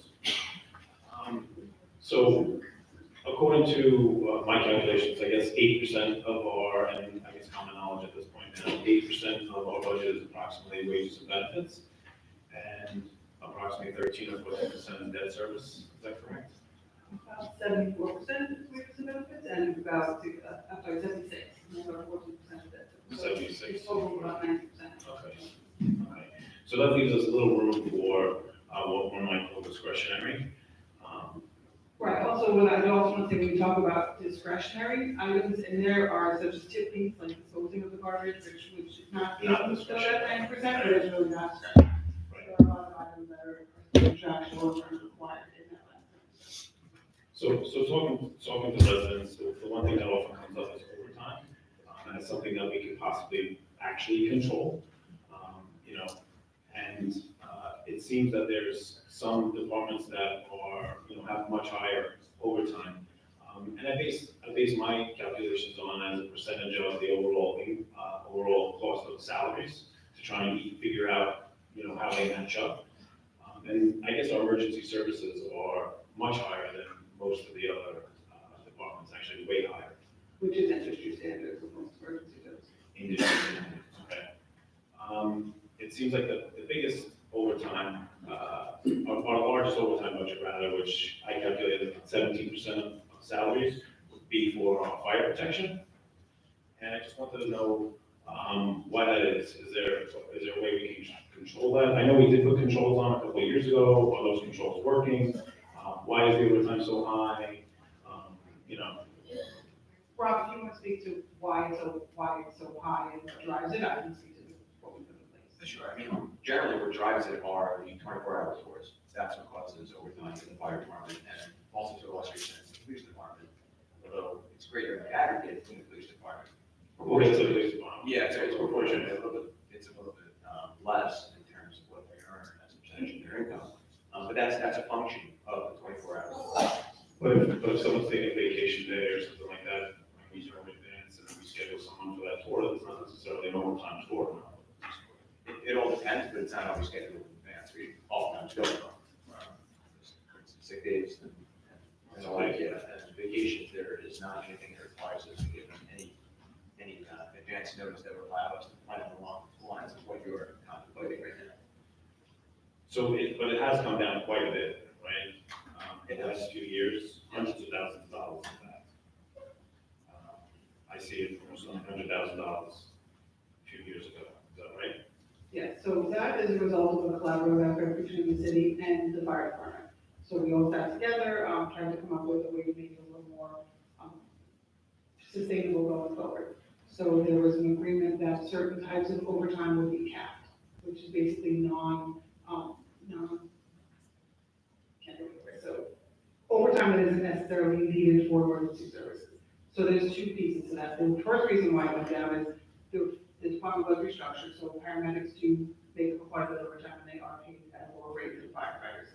But the firefighters did agree to work as much overtime as possible and as allowed under DOL rules at straight time. They also agreed to take certain holiday and other time in banking instead of being paid out for it as well. So that's what's been able to curb it down over the last couple of years. So we're saving overtime dollars by banking their time that they're gonna get paid out in the future. Some of it, yes. So these caps are working? They are. So last year, the first year of the cap, there was a short amount of time. Again, there's always a period adjustment. So we track quarterly, so they get a certain amount per quarter. And then the cap over time is tracked. And then should they go over the cap in any given quarter, they have to then take measures to get back below their cap. At the same time, if they're under the cap from any given over, that amount that's left for quarters, except for the last quarter, which you can't for fiscal years. But if it's under the cap for that quarter, then they get to add that to the next quarter. Gotcha. So that should they go over in any given quarter, they can close for a certain amount of time. Gotcha. And the agreement with that was a minimum manning agreement? That was the consideration, correct? Okay. Okay, so then I guess the question is, can we lower that overtime then? We have, the budget actually, initially when we did it the first year, we budgeted $550,000 overtime for that department. And I believe this year's budget is just over $500,000. But according to my calculations, they're at about 17% is, I think, the highest of regular salaries. That's the highest overtime as a percentage of salary. Can that be lowered? Like if we just made it 10%, for instance, would there be any way to, instead of 70%, would there be any way for the departments to stay in those? I don't believe so. At the same time that we made the agreement to come down to make the overtime costs more sustainable going forward, we also agreed to budget correctly for them, because that was one of the big items that New York State kind of proposed to the city that really wasn't done about, was that we were not budgeting correctly for overtime. Okay. So at the same time that we came down to the actual cost, we had to come up with the budget, and ensure that we are properly budgeted for it. Okay, okay. All right, I'd like to thank the fire department for cooperating with the city and agreeing to these caps that apparently seem to be working, so I thank them. I guess we'll go go on, so the police department was the second highest overtime as a percentage of salary, but overall the highest overtime in terms of dollars spent. I don't know if you want to answer it, or if the commissioner wants to come up and speak to the overtime budget of the police department. I would think the commissioner would probably be more. Okay. Good evening, Commissioner.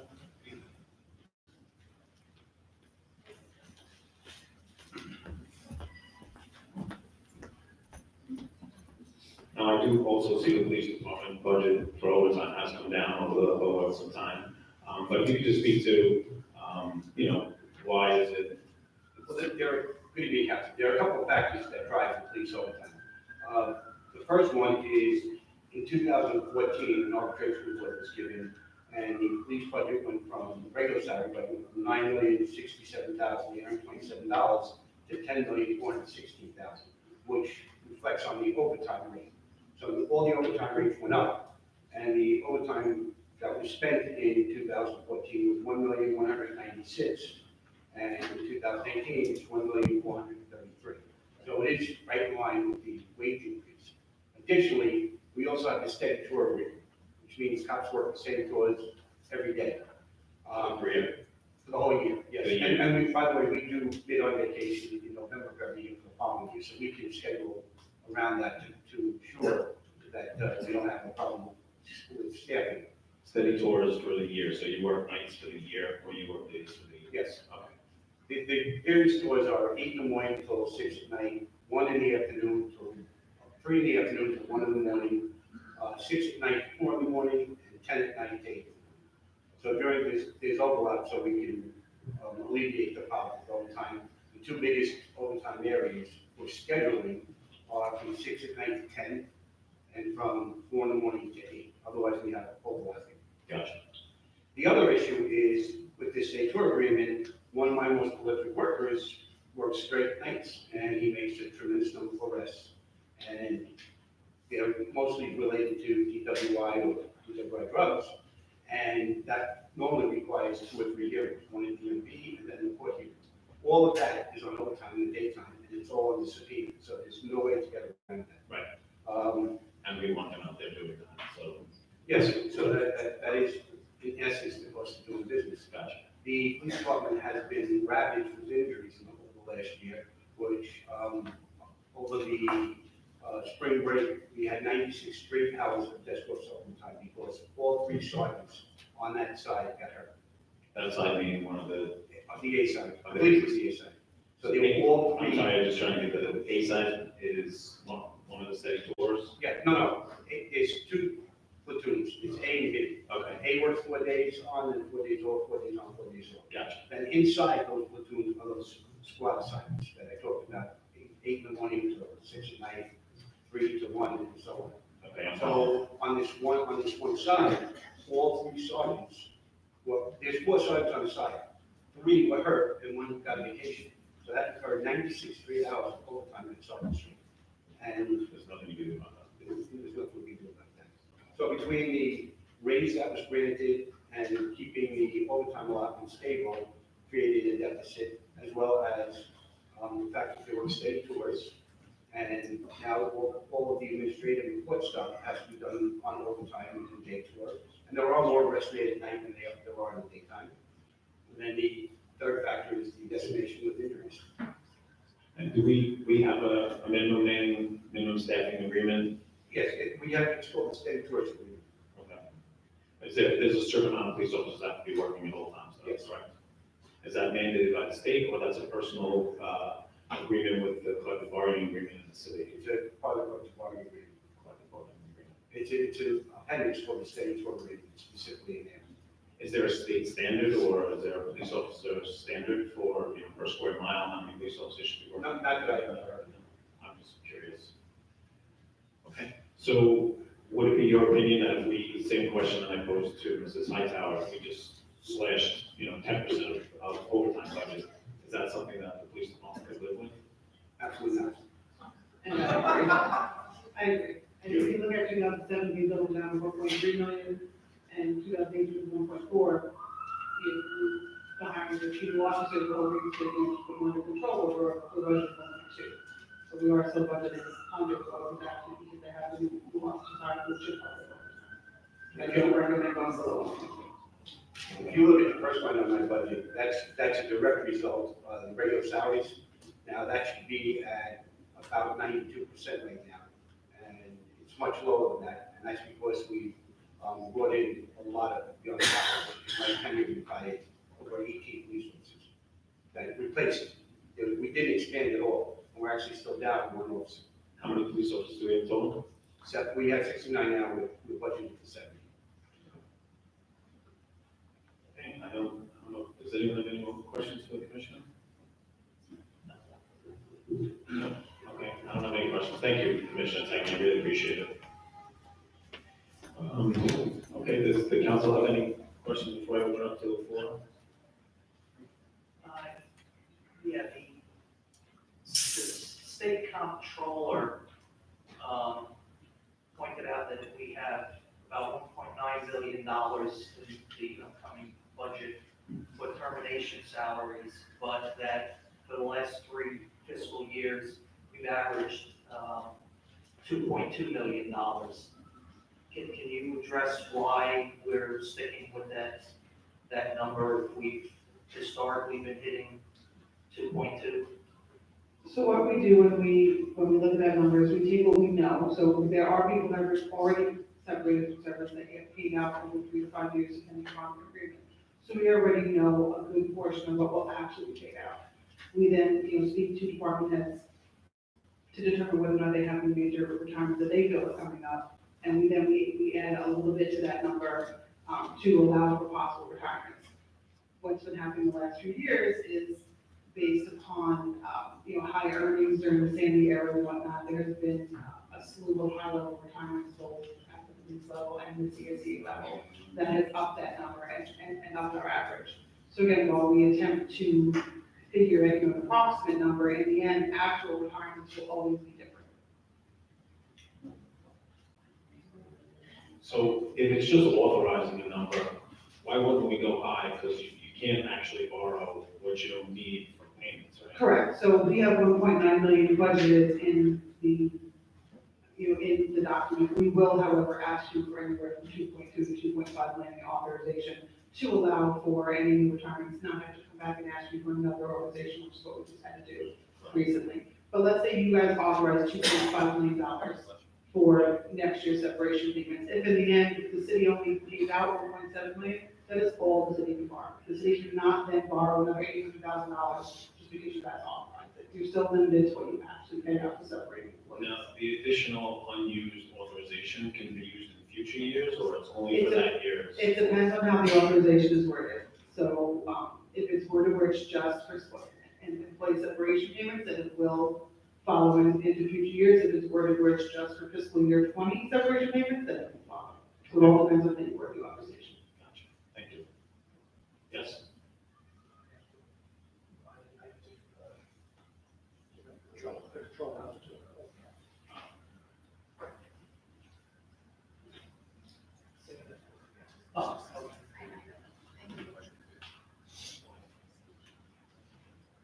In the analysis that CMA did at the council's request, their revenue projection for the city came in at 3.875 million, less than we're budgeting for. Can you address the difference?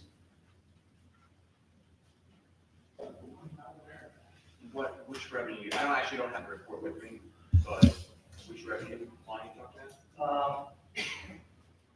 They projected 79.59 million in revenue, and we're budgeting at almost 83.5. So there's almost a $3.9 million discrepancy. Do you have details on which lines the discrepancies are in? Well, they have categories here, yeah. It's, I'm gonna assume that you haven't seen the report. First plans is like that, so. It's the contract. That's the contract. With CMA. It's not the same report, it's not the same, it's the report that the council is That's the CMA. analysis of the budget. It's the one that's circulating around. That's not the No, that's not the report. That's a different one. This was a report that the council requested our new financial advisor, to do. It's on page 3. In the 2020 budget analysis table. So they reversed the, Actually, the report man that you just handed to us is what the city clerk just handed to all of us. This is this. Right. Okay, so their projected revenues are 83.5. no, they got the columns backwards. I used a calculator. In actuality, their budget projection is 79,593,147. I don't know why they did that, but they reversed the sums and the columns. I can absolutely look into each of these lines and discuss it with them, but I don't need time to do that. I really don't. Right, if you The just see it. biggest one I can see right now is their real property tax projection of 41 million is incorrect, because the real property taxes are over $45 million this budget. So, you see the real property projection of 41.2 million? If you go to page 44 of the budget, our rate by taxation is 45.4 million. So that's the biggest discrepancy right Okay, there. well, I mean, they said they're doing their projection. Okay. I don't know what criteria they use, but Well, and that's. if we can clarify. And you obviously CMA put this report together pretty quickly under the circumstances, but it's discrepancy, it's certainly worth it. If we can just find out why that's, that's all. Absolutely. And then,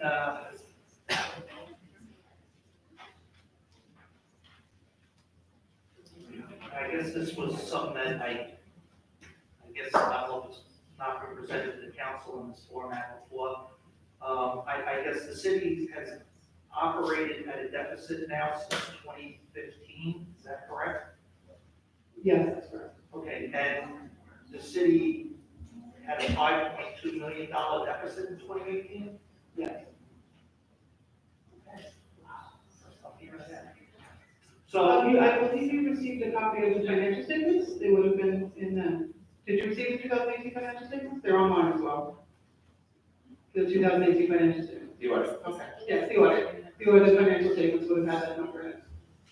okay, so we're showing right now, according to, again, CMA, that our unassigned fund balance is a minus $814,000.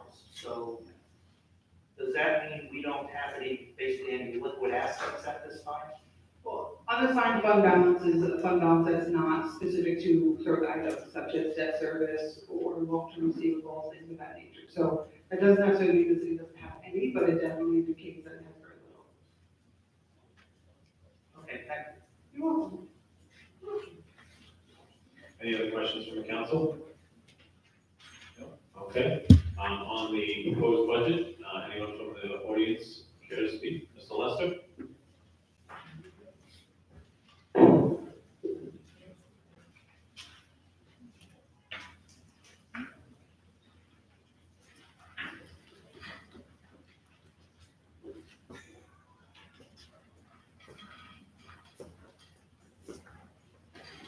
I do have a lot of questions, and it's a little awkward trying to ask questions and then having people go on, so I'm asking, please keep your answers to one sentence. You want to just go through them and then we'll try and answer them? Don't fill us my time.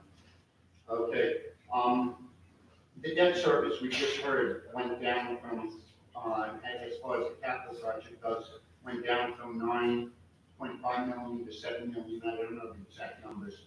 Yet in the budget on page 3, we have the debt service going down from 13 million to 12.9 million. When we talk about 9.5 versus 7.2, that's principal only, because that's what matters. Only principal payment reduces the debt service. The difference between that and your $13 million number is interest. Okay, so we're paying the 13 million in interest. No, the difference between the 13 million and the 9.5 is interest. So it's about 4 million in interest. It's the difference between the two numbers, that's interest.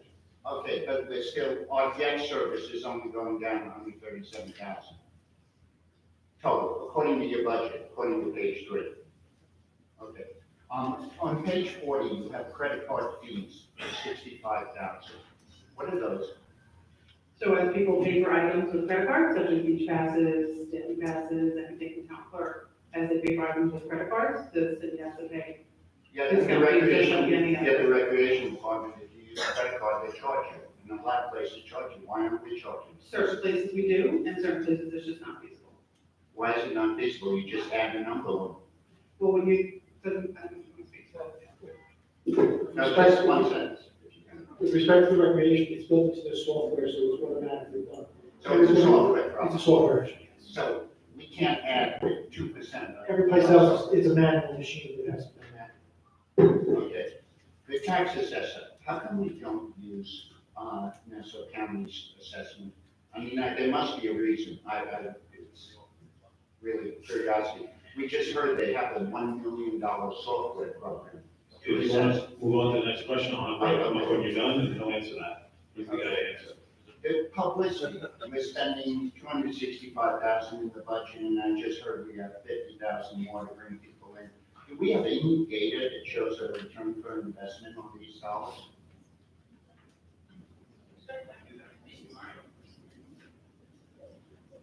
No? Okay. On page 70, we have judgments allocated 350 in reserve. And then on page 40, we have allocated 600,000. Is that a total of 950,000 for judgments? you do those page numbers again? Sure, page 40 allocated 600,000 for judgments. And then on page 70, we have 350 allocated in reserves. I'm just not sure if that's a 950 or if it's only 600. Do you want that on the page? Yeah, okay.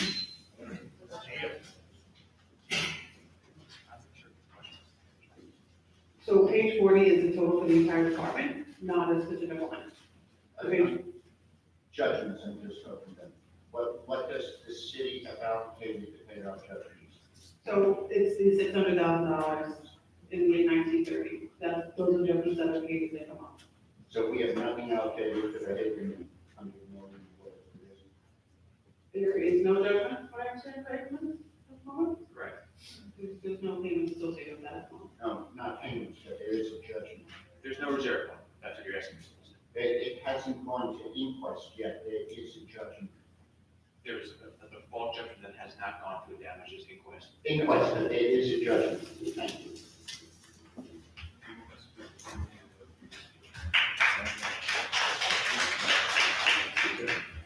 Mr. Farmer, can you speak to why you're here?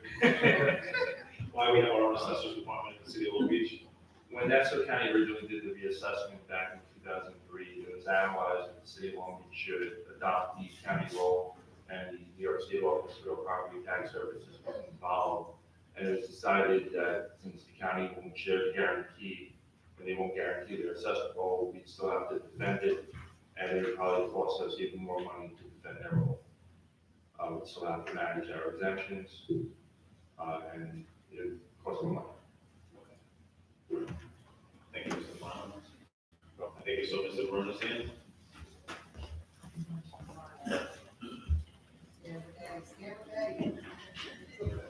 Name and address for the record.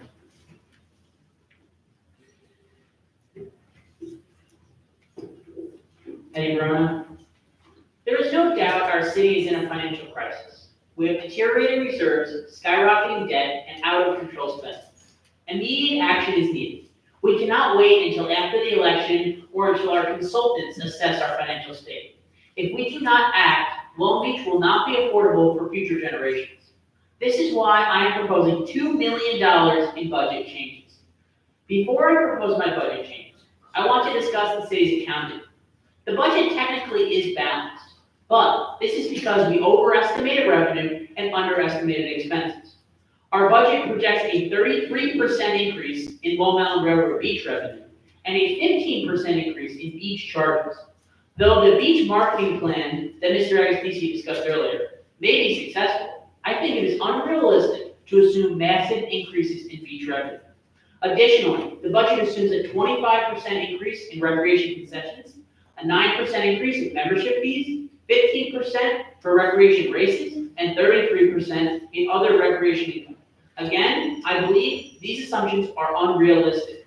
The city has also underestimated its social security costs by $116,000.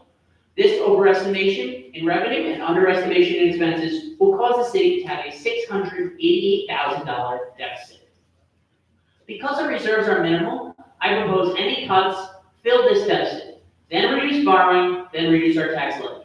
Firstly, the city must reduce contingency by $100,000. Contingency has not been used as an emergency fund, but instead as a slush fund for political causes. Recently, contingency was used to assist the local development corporation hire Paris Beach attorneys. Vehicle gas should also be reduced by $20,000, as administrators should not be able to take home cars and ask the city to foot the gas bill. Additionally, a green initiative should be implemented where employees will be encouraged to use city cars less. Todd Shapiro and Associates should be eliminated since they serve as the city's public relations firm, despite there being 2 full-time employees in the public relations department. The city should implement a hiring freeze for full-time employees, with an exception for the city manager and controller. This budget hires a new associate engineer and administrative aide. The city cannot afford more full-time staff, and this staff should not be hired. Finally, the city collects an underwhelming amount of ticket revenue. Lynbrook, Mineola, Garden City, Cedarhurst, and Rockville Center all collect more in ticket revenue than Long Beach, despite having smaller populations, smaller police forces, and not being one of the largest tourist attractions on the island. The city's police force and code enforcement officers should work to collect much more ticket revenue or there should be changes in police administration. I propose these changes, along with more than 30 others, to help bring Long Beach on the path to fiscal solvency. Finally, I ask the city to release any budget amendments at least 48 hours before the budget vote so stakeholders can have time to analyze them. And finally, when making budget decisions, please consider the next generation. I'm active in the city because I want my generation to be able to live in this great city. Please make the right decision. Reduce waste, eliminate patronage, reduce borrowing, and cut taxes. Thank you.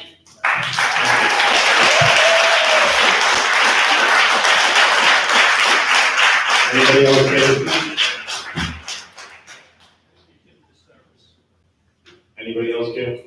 Mr. Gusso?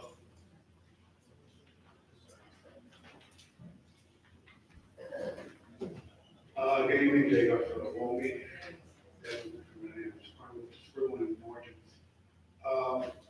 There was a statement Mr. Miranda said during his presentation about the capital projects budget, and I'm roughly quoting here. It says, "We bond for capital improvements so that the people using it down the road pay for it."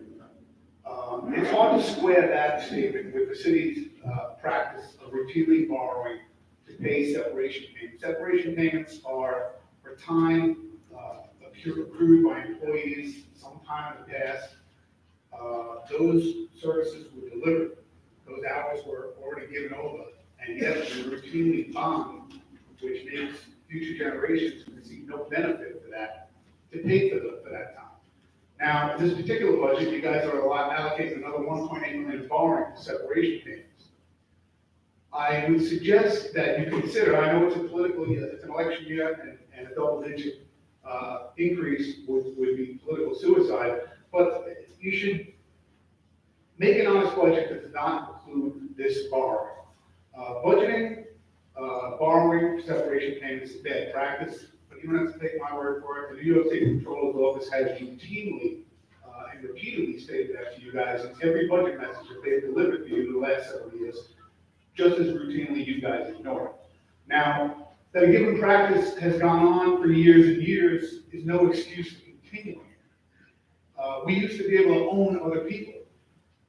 Women didn't used to have the right to vote. Both of these practices went on for many years. That they went on for as many years, that slavery and suffrage went on for as many years did not make them right. Similarly, saddling future generations for costs for which they receive no benefit is wrong. That the city has been doing for as long as it has does not change that fact. And I just wanted to also comment, Mr. Iacosi's comment on the fire department.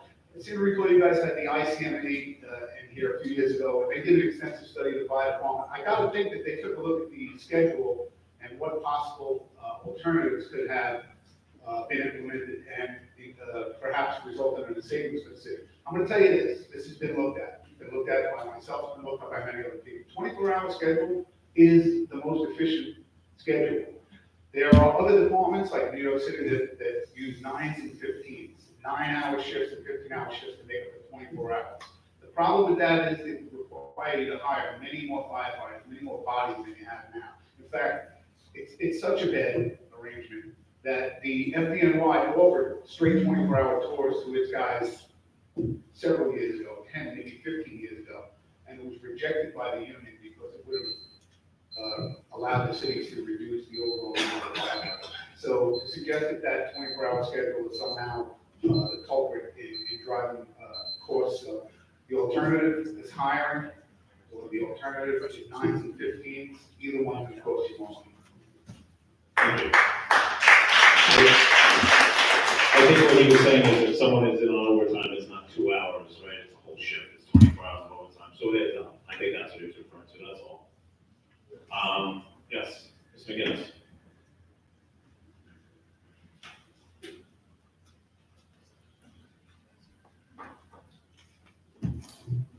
I just wanted to address the New York State Controller's letter that you've all received on May 10th, I believe. In the letter, the Controller's Office advises the council to review their sewer rents budget and potentially increase or lower the revenue by $270,000. Is that being done? We have a resolution on that. Oh, okay, I'm sorry. And then also the Controller recommends that cash flow projections be sent. Is that going to be done as well? What they recommended was that cash flows be included in the budget document. Okay. There are no plans to do that. The council has no plans to do what the Controller asked? It's a recommendation to include cash flows, and I'm not aware of any government, local government that includes cash flows in the budget. So we're going to not respond to their request or adhere to their request. Thank you. I also want to point out that I'm very disappointed in this budget process. I think the public has pleaded with this council to try to make some changes, to put their heads together, to talk to each other. Instead, I hear silence from some members. It is my understanding that I hear silence. Can you just try to do something instead of Mr. Verona doing your work? And I hope that next year things will be different. Thank you. Anyone else care to speak? Mr. Pinto?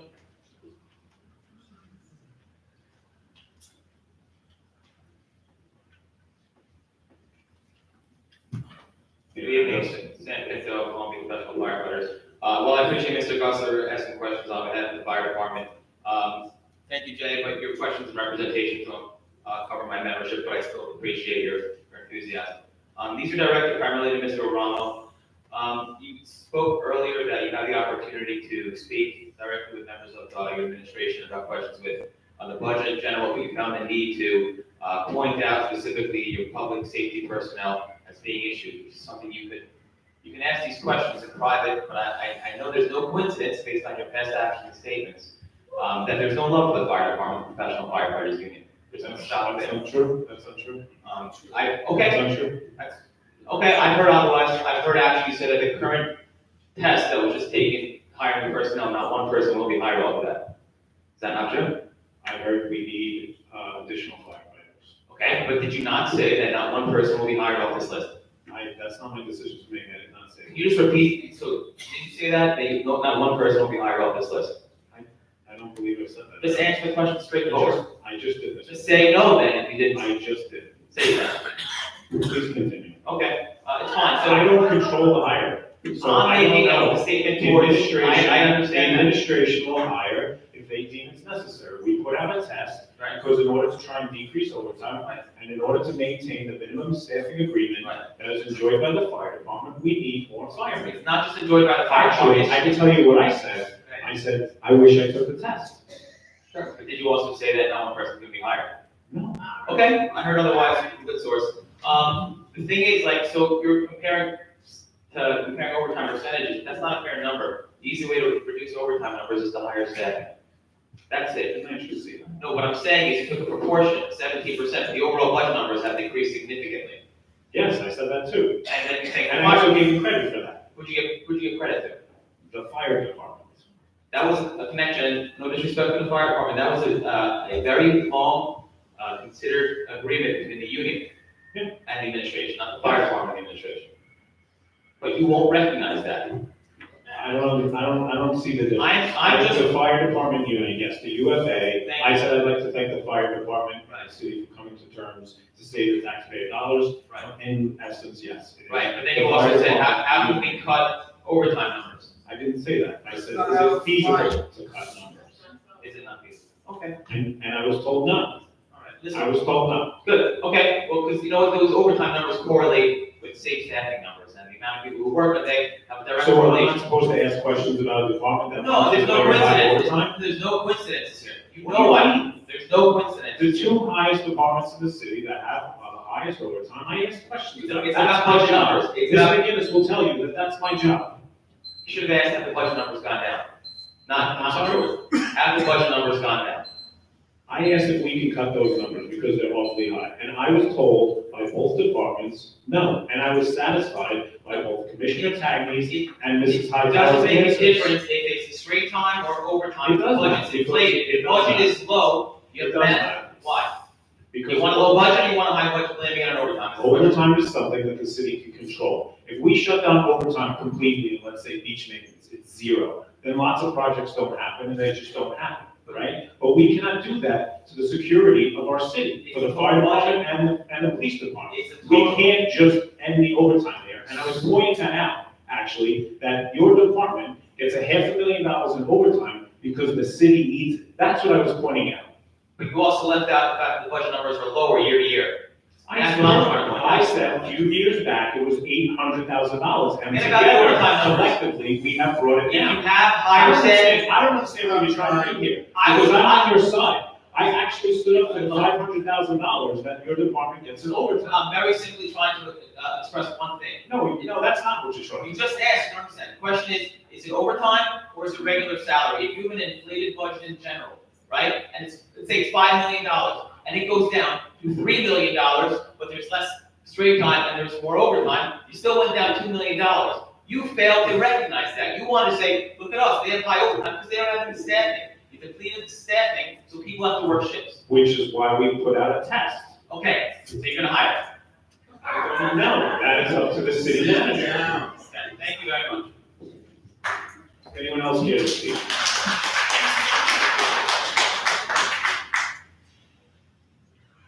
Sorry, Mr. Delory.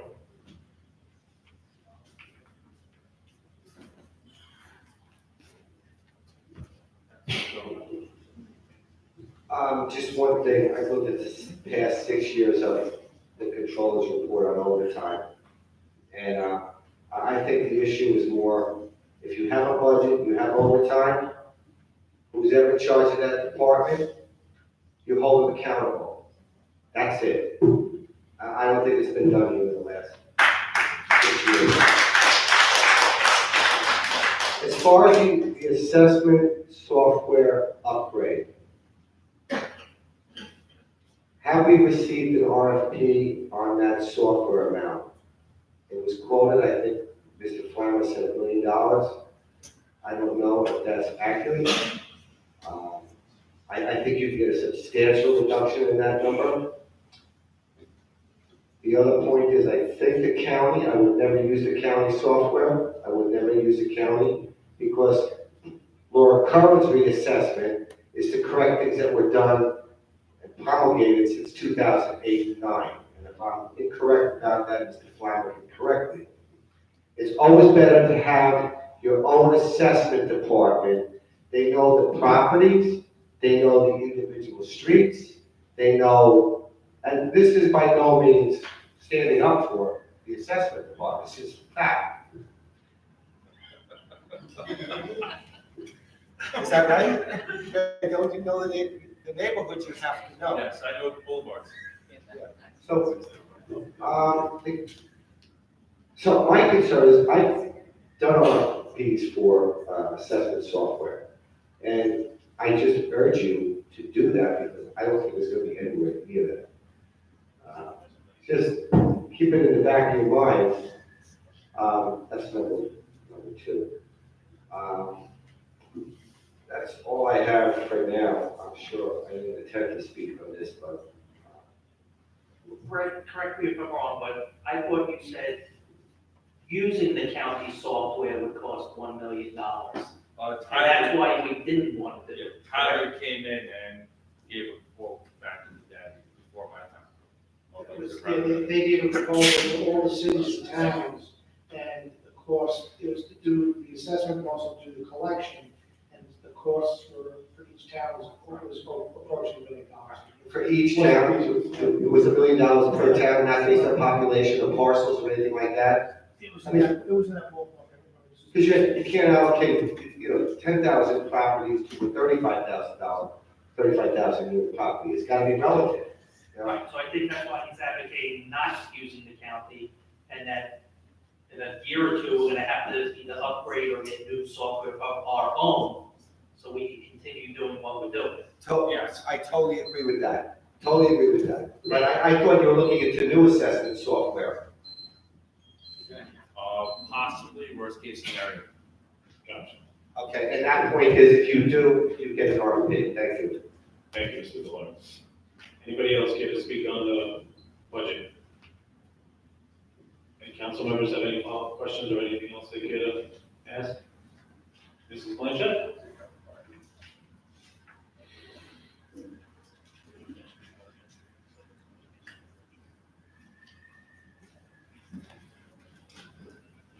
Allison Blanchett.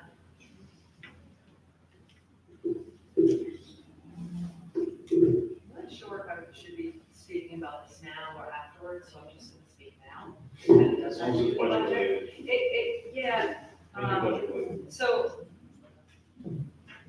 any comments and things that we discovered here, you can tweak the budget, correct? Yep. Okay, good, so then I should be speaking. I'm going to bat right now for buses. I believe, and please correct me if I'm wrong, so I can stop going on about this, Rob. The DOT budget is the same as last year, but there's no addition, no subtraction, it's kind of just status quo. Last year's nothing major. For the most part. Yeah, for the most part. Okay, all right. So the current budget then does not include the return of the Point Lookout bus or the Summer Beach trolley. That trolley is, the loop that. So we need to move people around the island unless that $50,000 marketing plan means bringing people to Long Beach so they can walk between Burger King and Five Guys. I think that people deserve a little bit more than that. So we really do need to move people around. And did anyone see today's Gothamist report on Long Beach? It's one of the beaches to go to.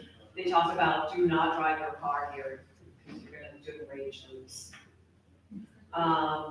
So our West End and our East End shops, they deserve the business that can come from this trolley. Our residents also need another option, those who drive vehicles. So I'm asking that the beach trolley be returned on weekends and relaunched with the marketing that it deserves, that it never got. There was never a trolley sign downstairs. It's like it was designed to fail. In addition, I'd like to see the Point Lookout bus return. So the beach trolley cannot return if the city council does not allow a little more funding and budget for it. In addition to returning, even if it's just 2 days a week, we need new timetables and bus maps. So I brought these for you. I stole this from a bus driver. I felt really bad. I do hope he has another copy of it because I literally stole it. This is what we have. We have these duct taped down at the train station. Can you just pass this in case anyone's never seen it? The bus map that we have and that's available only shows the East Loop and the West Loop. It doesn't show the Point Lookout service. It doesn't show Shopper Special. It doesn't acknowledge the late night service. This is the other bus map. Here, one more for you. This is, I stole all of them from downstairs because people should not be looking at that. That is the summer beach trolley map. That map has been circulating, and that service was cut last year. So we have two maps and schedules floating around. Neither of them are really accurate, and we cannot get these fixed. And we cannot get people on our buses and out of their cars unless they have access to this information. And they cannot get access to this information unless Brendan Costello, our head of PT, has the tools that he needs to get these reprinted and to get our services back. So if you could all consider that, we need a little more. Could you please direct Rob to bump up a little more so that we can get our bus services back? Thank you, Ms. Blanchett. I agree with you.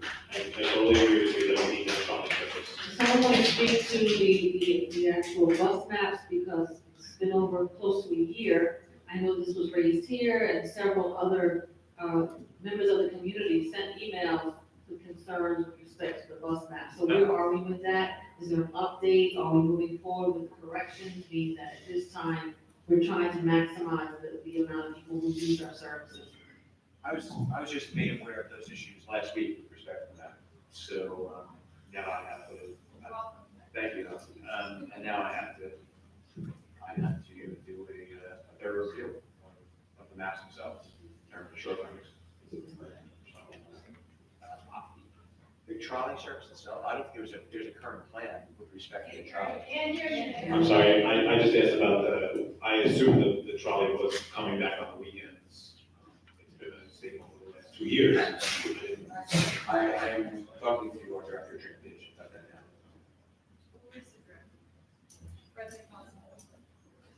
Yes, Mr. Moreno.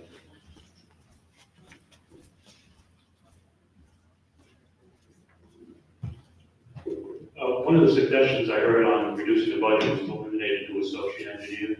I'd like to request the council to be very careful about doing that.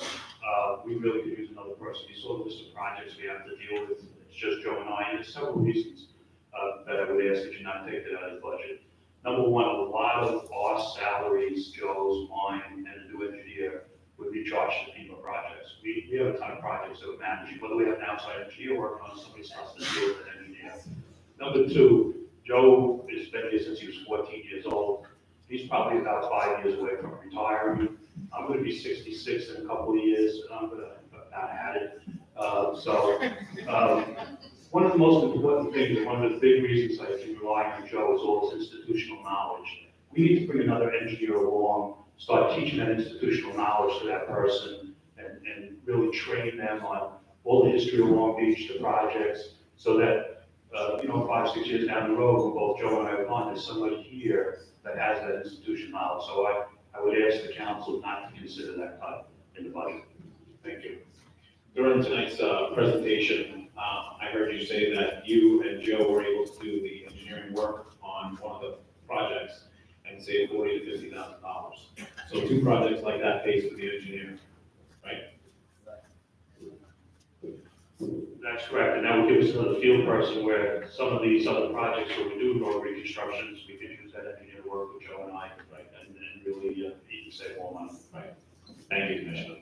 President Aramo, can you speak to, I think there seems to be some confusion with respect to, I guess, the ownership of this budget in terms of who creates this budget and what our role is with the budget? Because I'm hearing a lot of conversations, people who come up, they kind of said that this is our budget. So can you clarify that? Get us willing to clarify that, because this is technically the acting city manager's budget that is presenting to us. That he proposed to us, correct? Correct. And then we can create what's called an errata sheet, basically amendments to the budget, to either lower or increase any lines that we deem necessary. And as I discussed earlier with, say, the police overtime, you can't just willy-nilly cut stuff because you think you want to cut it. And you can't just add stuff either because you want to add stuff. So as of right now, it is the proposed city manager's budget. And once it gets adopted, then it's the city council's budget. Does any city council member have anything to add to that? No, I think it's a clarification, because I know that even for those of you who are watching News 12 or some of the other media outlets, they've already spoken to the idea that the council has already agreed to the proposed budget, and I just wanted to make that clear. I think it's very important for the audience and those who are watching live stream. Thank you, Councilwoman Walker. Anyone else have any questions or comments? Yes, Ms. Fiore. Name and address for the record. Edith Fiore, Long Beach. To John's point, great, good presentation tonight, John, thank you for that. If John Miranda needs a person to help us offset costs from doing, I think he should get it. I think we need to look at other departments in this building, such as recently new hires, and eliminate those positions to give one that benefits us and has far much greater benefit to the city and to his department than what it does, than why we hired that person to begin with. Or there's multiple positions like that. So if John needs a guy, needs somebody that's worth $120,000 job, he should get that guy, and we should, move some other people out of positions that are not as needed as John's position is.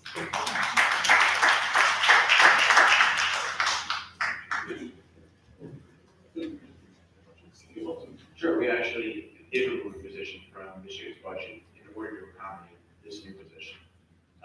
That position came from economic development. And as far as eliminating other positions, I'm not sure, Ms. Fiore, what positions you're referring to, but we have 13 exempt employees left. We just hired one for 110. We didn't just hire them. Any other questions or comments about the proposed budget? Anything else from the council? No? Okay, seeing no hands. I'll open the next hearing. Okay, our third public hearing tonight is from ordinance amendment code of ordinances of the city of Long Beach regarding water and water distribution.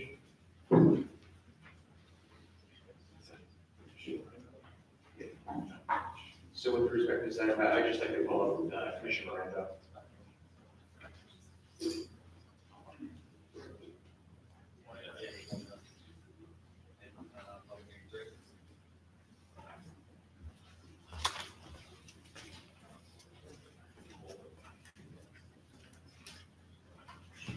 Good evening. Sure, I mean, Commissioner, you just basically described some of the reason for some of the rate increases as they apply to the water department specifically. Right, we have been operating for the last couple of years under consent order from New York State DEC. And we have been not only doing a lot of repair work down at the sewer plant, the primary tanks that had to be rebuilt, sand filters that had to be redone. We need to add processes for the elimination of ammonia and also for dechlorination. Both those processes require more chemicals than we usually have been adding in the past. So right before used to, the last process was chlorinating the effluent so that you would put any bacteria out of the system. But now you can't put any chlorine out into Reynolds Channel. So after you chlorinate all the bacteria, you gotta dechlorinate.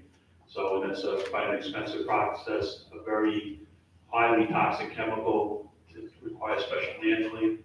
And so that we have that. The sand filter requires additional chlorine doses to keep it from sloughing off and stopping the filtration. We've just spent $2 million cleaning out the digesters, which have 20 years worth of sludge building up in them. When we remove the sludge on a regular basis, those digesters need to be cleaned out on a regular basis. We're just about complete with all the work at the wastewater plant. Any questions from the council? No? Any questions for the public for Commissioner Miranda? Yes. The Honorable Franny Anderson.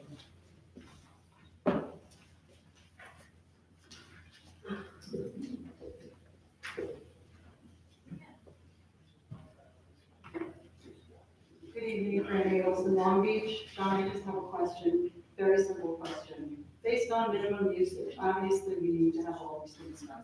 That's not my question. My question is the rate, how much difference will the minimum bill be from what it is now? Is there a percentage amount, or what's the difference that it's going to be? I think that's a really good question. I think people don't know the answer. The rates are going up 2%. Oh, that's what it is, okay, so the bill will be, if you use minimum is 2% every 3 months. And About if you use 4 hours.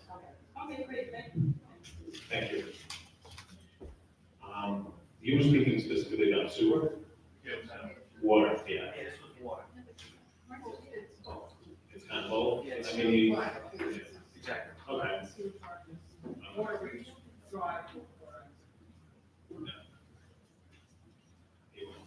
Anyone else have any questions or comments about the proposal for the water distribution increase? 2%? Anything else from the council? Seeing no hands, I close the hearing. Open up the next hearing. Our fourth public hearing is for local law amending the charter of the city of Long Beach regarding sewer rates. Okay, I want to, in light of the most recent review from the Office of the State Controller, I'm going to motion to amend the resolution to state 130% to comply and also affirm the New York State Controller's recommendation, which was in response to our proposed budget, and that amendment would be included at the end of the last clause. Got that? Yeah.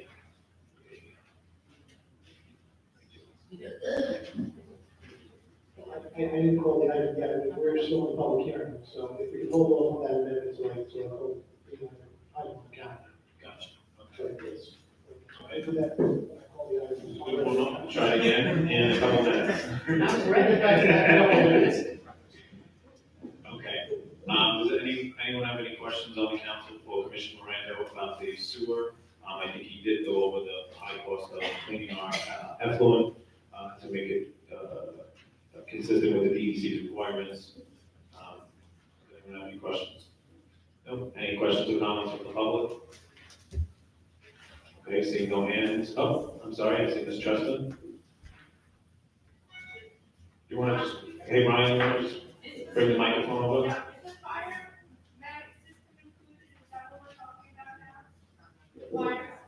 That's a wire. No, we're up to sewer, the next item. Mr. Verona, you want to speak about the sewer? Name and address for the record. I'm just wondering, just really about the sewer budget under the water pollution control. Why are we increasing, the amount of plant operators? If you look on page 69 of the budget, why are we increasing the, amount of plant operators?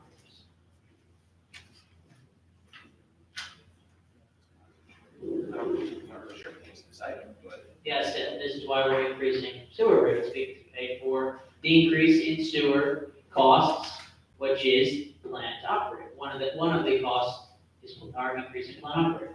So Ms. Hightower, Mr. Miranda can answer my question.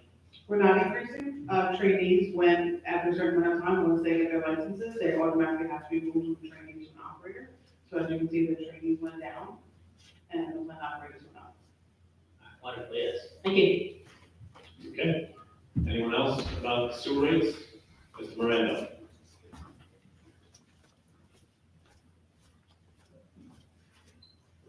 Just to comment on the number of operators that we have down at the wastewater plant, the EPA requires a certain minimum number of operators to operate the plant safely. And they have all different kinds of certification. They all have to go through a certain certification before they can run the plant on their own. Okay, thank you. Anyone else about the sewer rates? Okay, seeing no hands, I close the hearing. Okay, we're going to move on to the regular calendar. Item 1 is a resolution authorizing the adoption of the capital improvement program for 5 years, July 1st, 2019 through June 30th, 2024, inclusive. I make a motion to table the item. I second. Hey, Chairman. Hey, Chairman, stop touching. Please. Councilmember, motion to table item number 1, Councilmember Mandel. Yes. Councilmember Mandel. Yes. Councilmember Moore. Yes. Vice President Diamond. Yes. President Aramo. Yes. Item 2 is a resolution authorizing the adoption of the budget for the fiscal year commencing July 1st, 2019, through June 30th, 2020, appropriating sum set fourth therein and determining the fixing of real estate tax levy. I make a motion to table the item. Okay, do I have a second?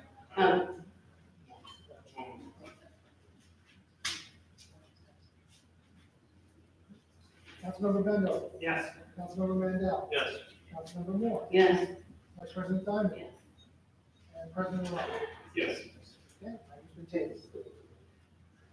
Item 3 is an ordinance to amend the code of ordinances of the city of Long Beach regarding water and water distribution. Hearing is held on this item. Item 4 is a local law amending the charter of the city of Long Beach regarding sewer rights. We have a motion on this item also? Yes. So once again, in light of the most recent review from the Office of the State Controller, I am motioning to amend the resolution to state 130% to comply and affirm the New York State Controller's recommendation in response to our proposed budget.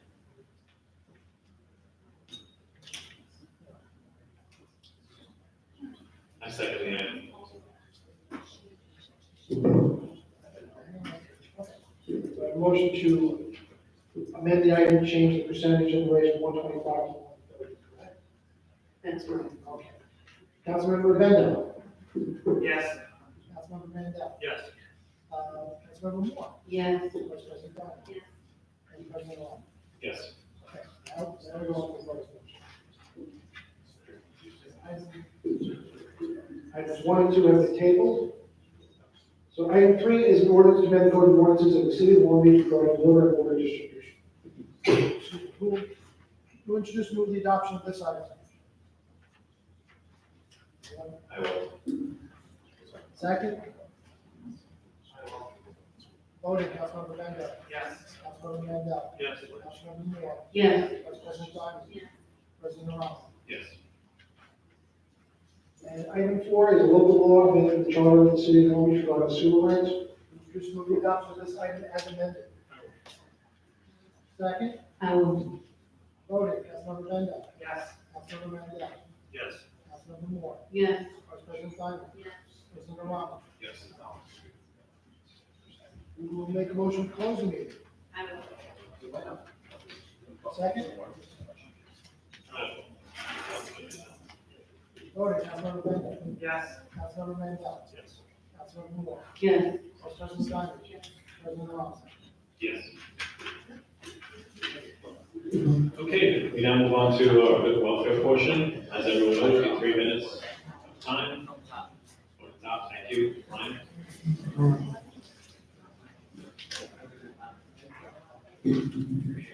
Have a good night, CSEA.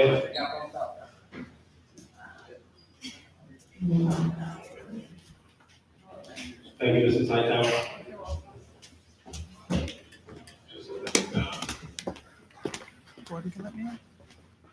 Mr. Verona, Eddie Verona.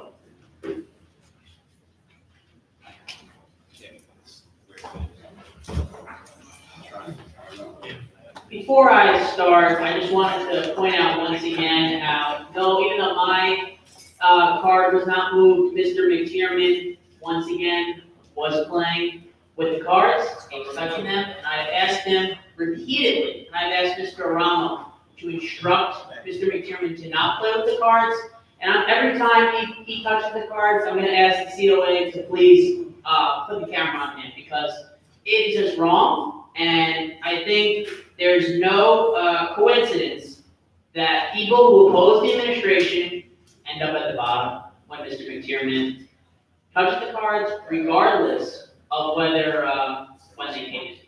I also wanted to address that Ms. Hightower's comment. Unfortunately, she left.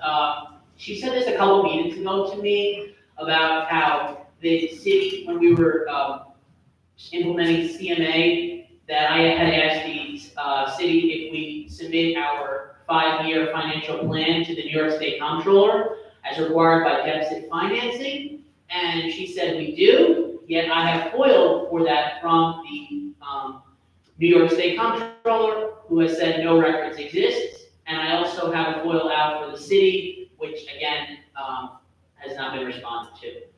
I also wanted to talk about CMA in terms of the budget. Our comptroller's position, though Mr. Agostisi had said the comptroller is not about providing strategic advice according to his own budget.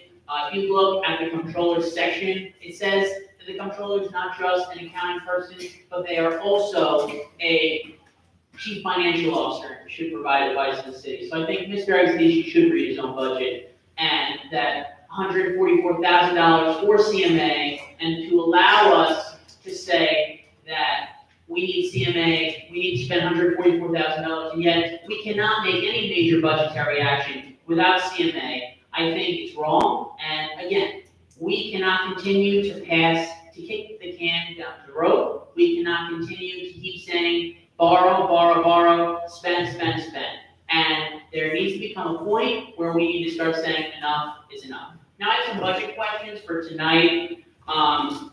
If you look on page, of the budget, excuse me, if you look on page 45 of the budget, I'm wondering why there's a 33% increase on youth services after school for West Camp. I'm also, my budget question was not answered, whether we have any money allocated for an arbitration, police arbitration decision that is coming up very soon. And also, I wanted to address how Mr. Miranda's criticism of my cut to associate engineer. If my budget questions were answered, and Mr. Agnesisi found unnecessary, that he did not have enough time to answer my budget questions, though if those, one of the questions I asked is why are we hiring an associate engineer? So that simply could have been answered in 2 minutes by Mr. Miranda, as he just did. That's your time. It shows that it wasn't a lack of time by Mr. Agnesisi not wanting to understand my questions. It was a lack of will. He did not want to answer my questions, and they couldn't answer. Most of your questions, frankly, are tonight version on incoherent, frankly. You know, again, this is the disrespect by city. If you're just going to throw me, that's, I'm not going to answer the power. You're scrolling now, I get this, right? That's how it's supposed to. Excuse me, I cannot hear you. Listen, I'm. Hey, let him answer your question. Please go sit down. I can't, can you answer my question? Yes, sit down. You sit down first, and I'll answer your questions. Again, there's the disrespect by this administration. Okay, that's it. I'm not gonna answer any questions then, because I can't seem to answer without being interrupted. It's very rude. And I just want to point out, President Aramo, that I never said the controller doesn't provide strategic advice. Of course the controller does. What we're trying to do with CMA is introduce another layer to sort of to bifurcate the function of the director of finance, what they were traditionally performed, and add that, layer that in to the controller function for additional support. That is the purpose of CMA. Right now, the controller does serve as a chief financial officer in many respects, and the controller is overburdened in that regard. And what we're looking for is somebody with more of a finance background to provide that additional perspective. And that's all I ever say with respect to the controller. I never, nor would I ever say the controller doesn't provide strategic advice. It's just absurd.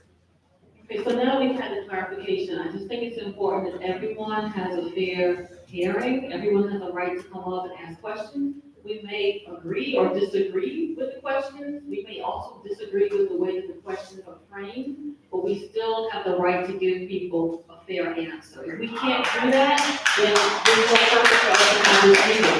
This is the whole purpose of the meeting. Excuse me.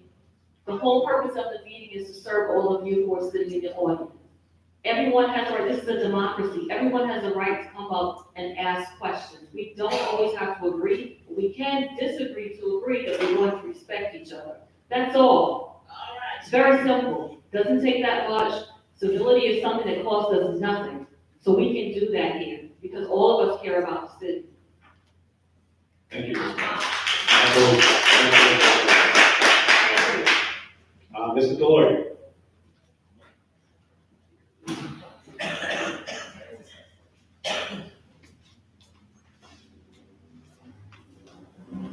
Good evening, Michael Delory, Long Beach. I remember Lynn Torres saying, you know, we can always try to treat each other with respect and maintain decorum.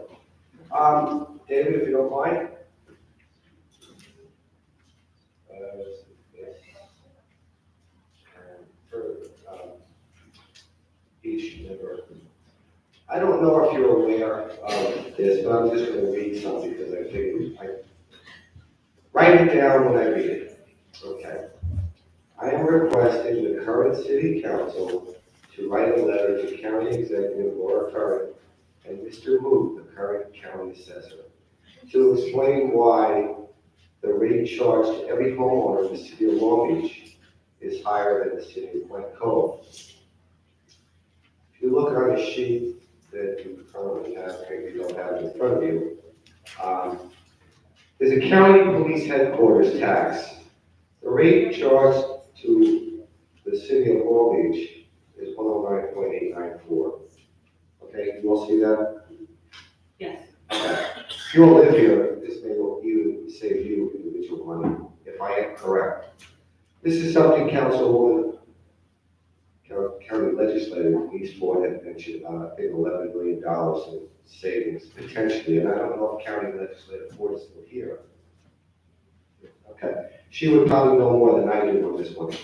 But in the city of Long Beach, we have a police department, we have a headquarters.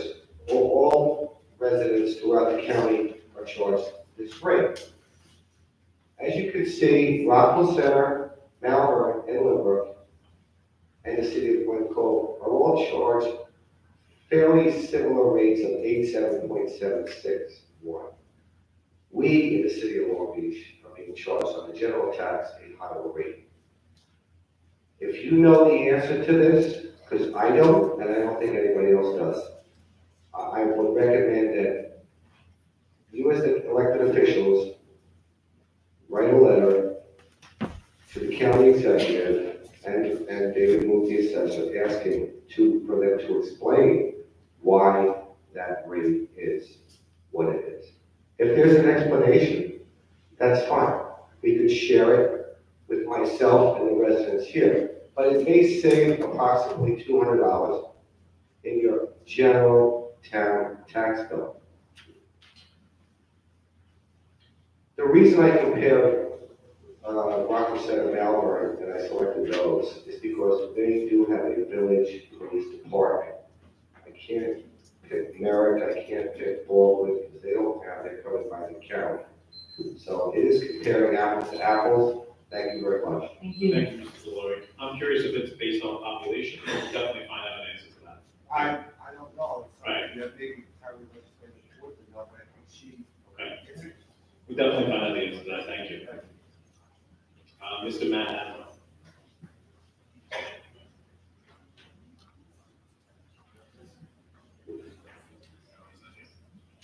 Appears he had left. Mr. Greg Calvetti. Yes, thank you. Mr. Roy Lester.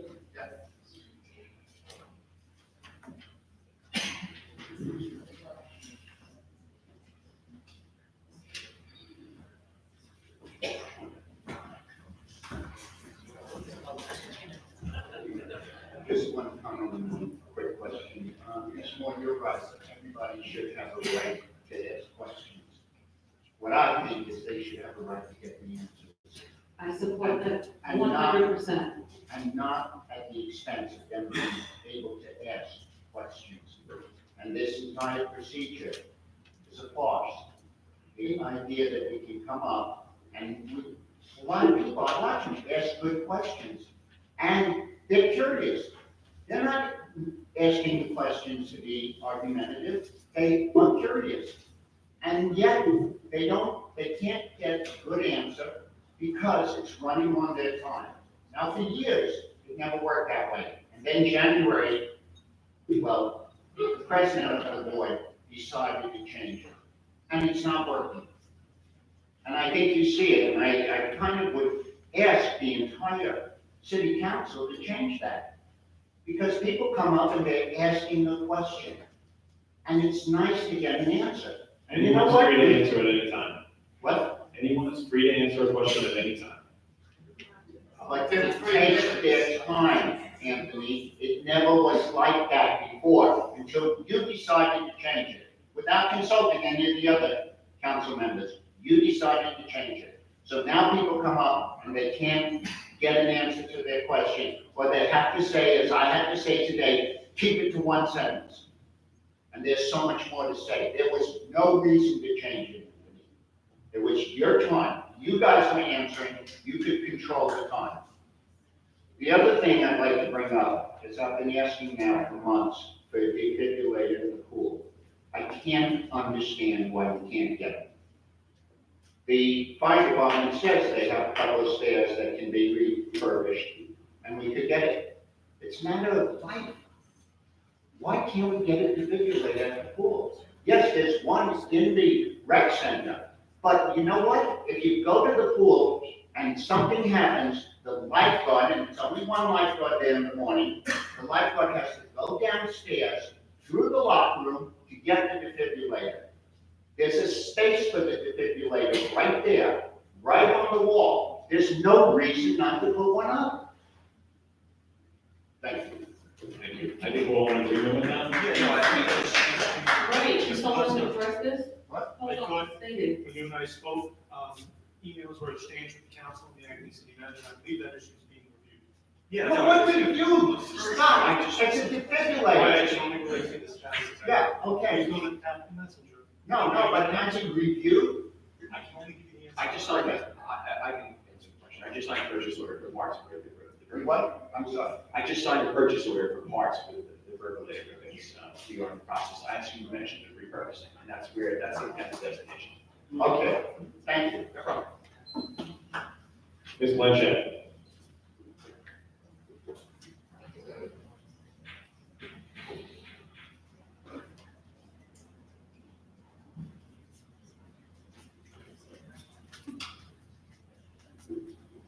Allison Blanchett. I think I already kind of talked about what I was really going to talk about before. So you can just go back and re-listen to everything I said. All right, just quickly, I think one of the smartest things that I've seen happen in the city is the CMA. I just would like to acknowledge that. I think that is just really smart. And just keep there. So I've been standing up here since 2012-ish, 2011, talking about bikes, buses, the movement of people through an equity lens.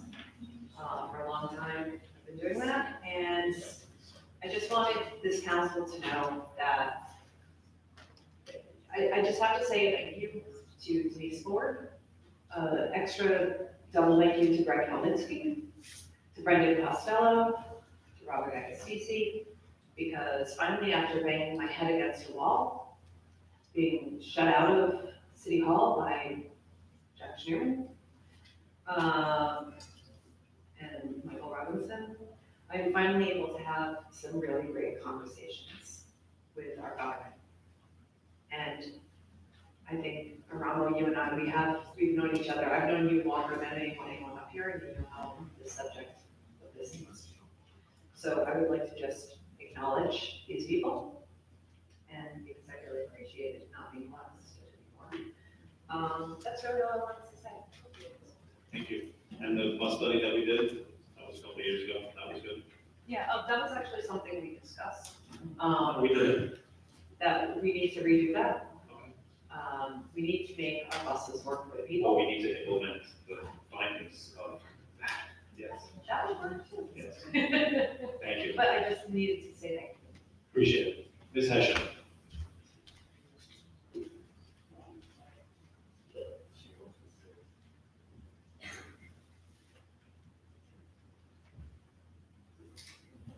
I think I should just a few random thoughts. The CMA making that financial mistake tonight was a little bit scary when it's kind of the first thing they've done for us, and we're paying a lot of money. So somebody slapped their hand. Secondly, we only have a few exempts anymore because many of them moved into union jobs, so you couldn't get rid of them. So that's really why we don't have exempt people anymore. Also, I think we hired a PR firm, even though we have a PR department. So I am curious, I saw a couple of, interesting ads. One was an ad that was really for Long Island, but mentioned Long Beach ironically with somebody skateboarding along the boardwalk. Did we create that ad? Or did the county or the state created, do you know? So that was the Long Island. Yeah, Long Island. Discover Long Island created it. It's not. And did we have to pay for it? Zero. No, okay, good. And then another one was, the new city Facebook page, which I only saw tonight for the first time, which I'll have to look at, looks good. Wednesday. Who did that?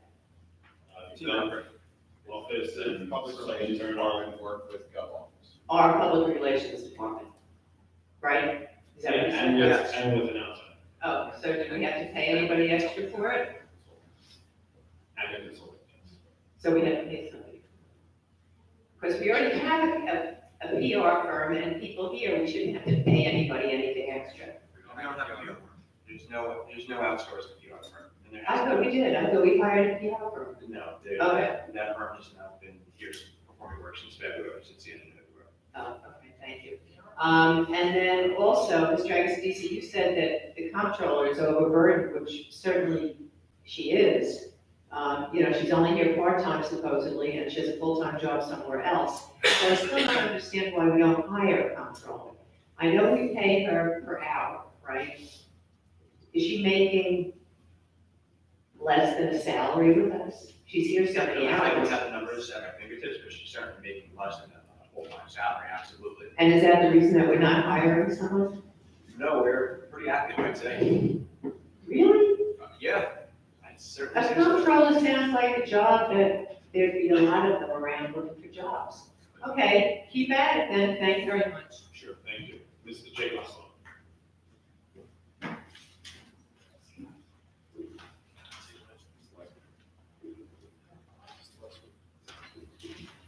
Good evening, Jay Gus in Long Beach. Just to follow up on a couple of Roy's points, you know, this whole 3 minutes, you know, answer, we feel like maybe somebody, I'd like to point out, we're on like 3 meetings running now, and still no answers from any of the prior meetings. And I understand it's budget season, but we've got consultants and assistants galore. I find it difficult to believe that nobody has the spare time to call and get answers to residents' questions.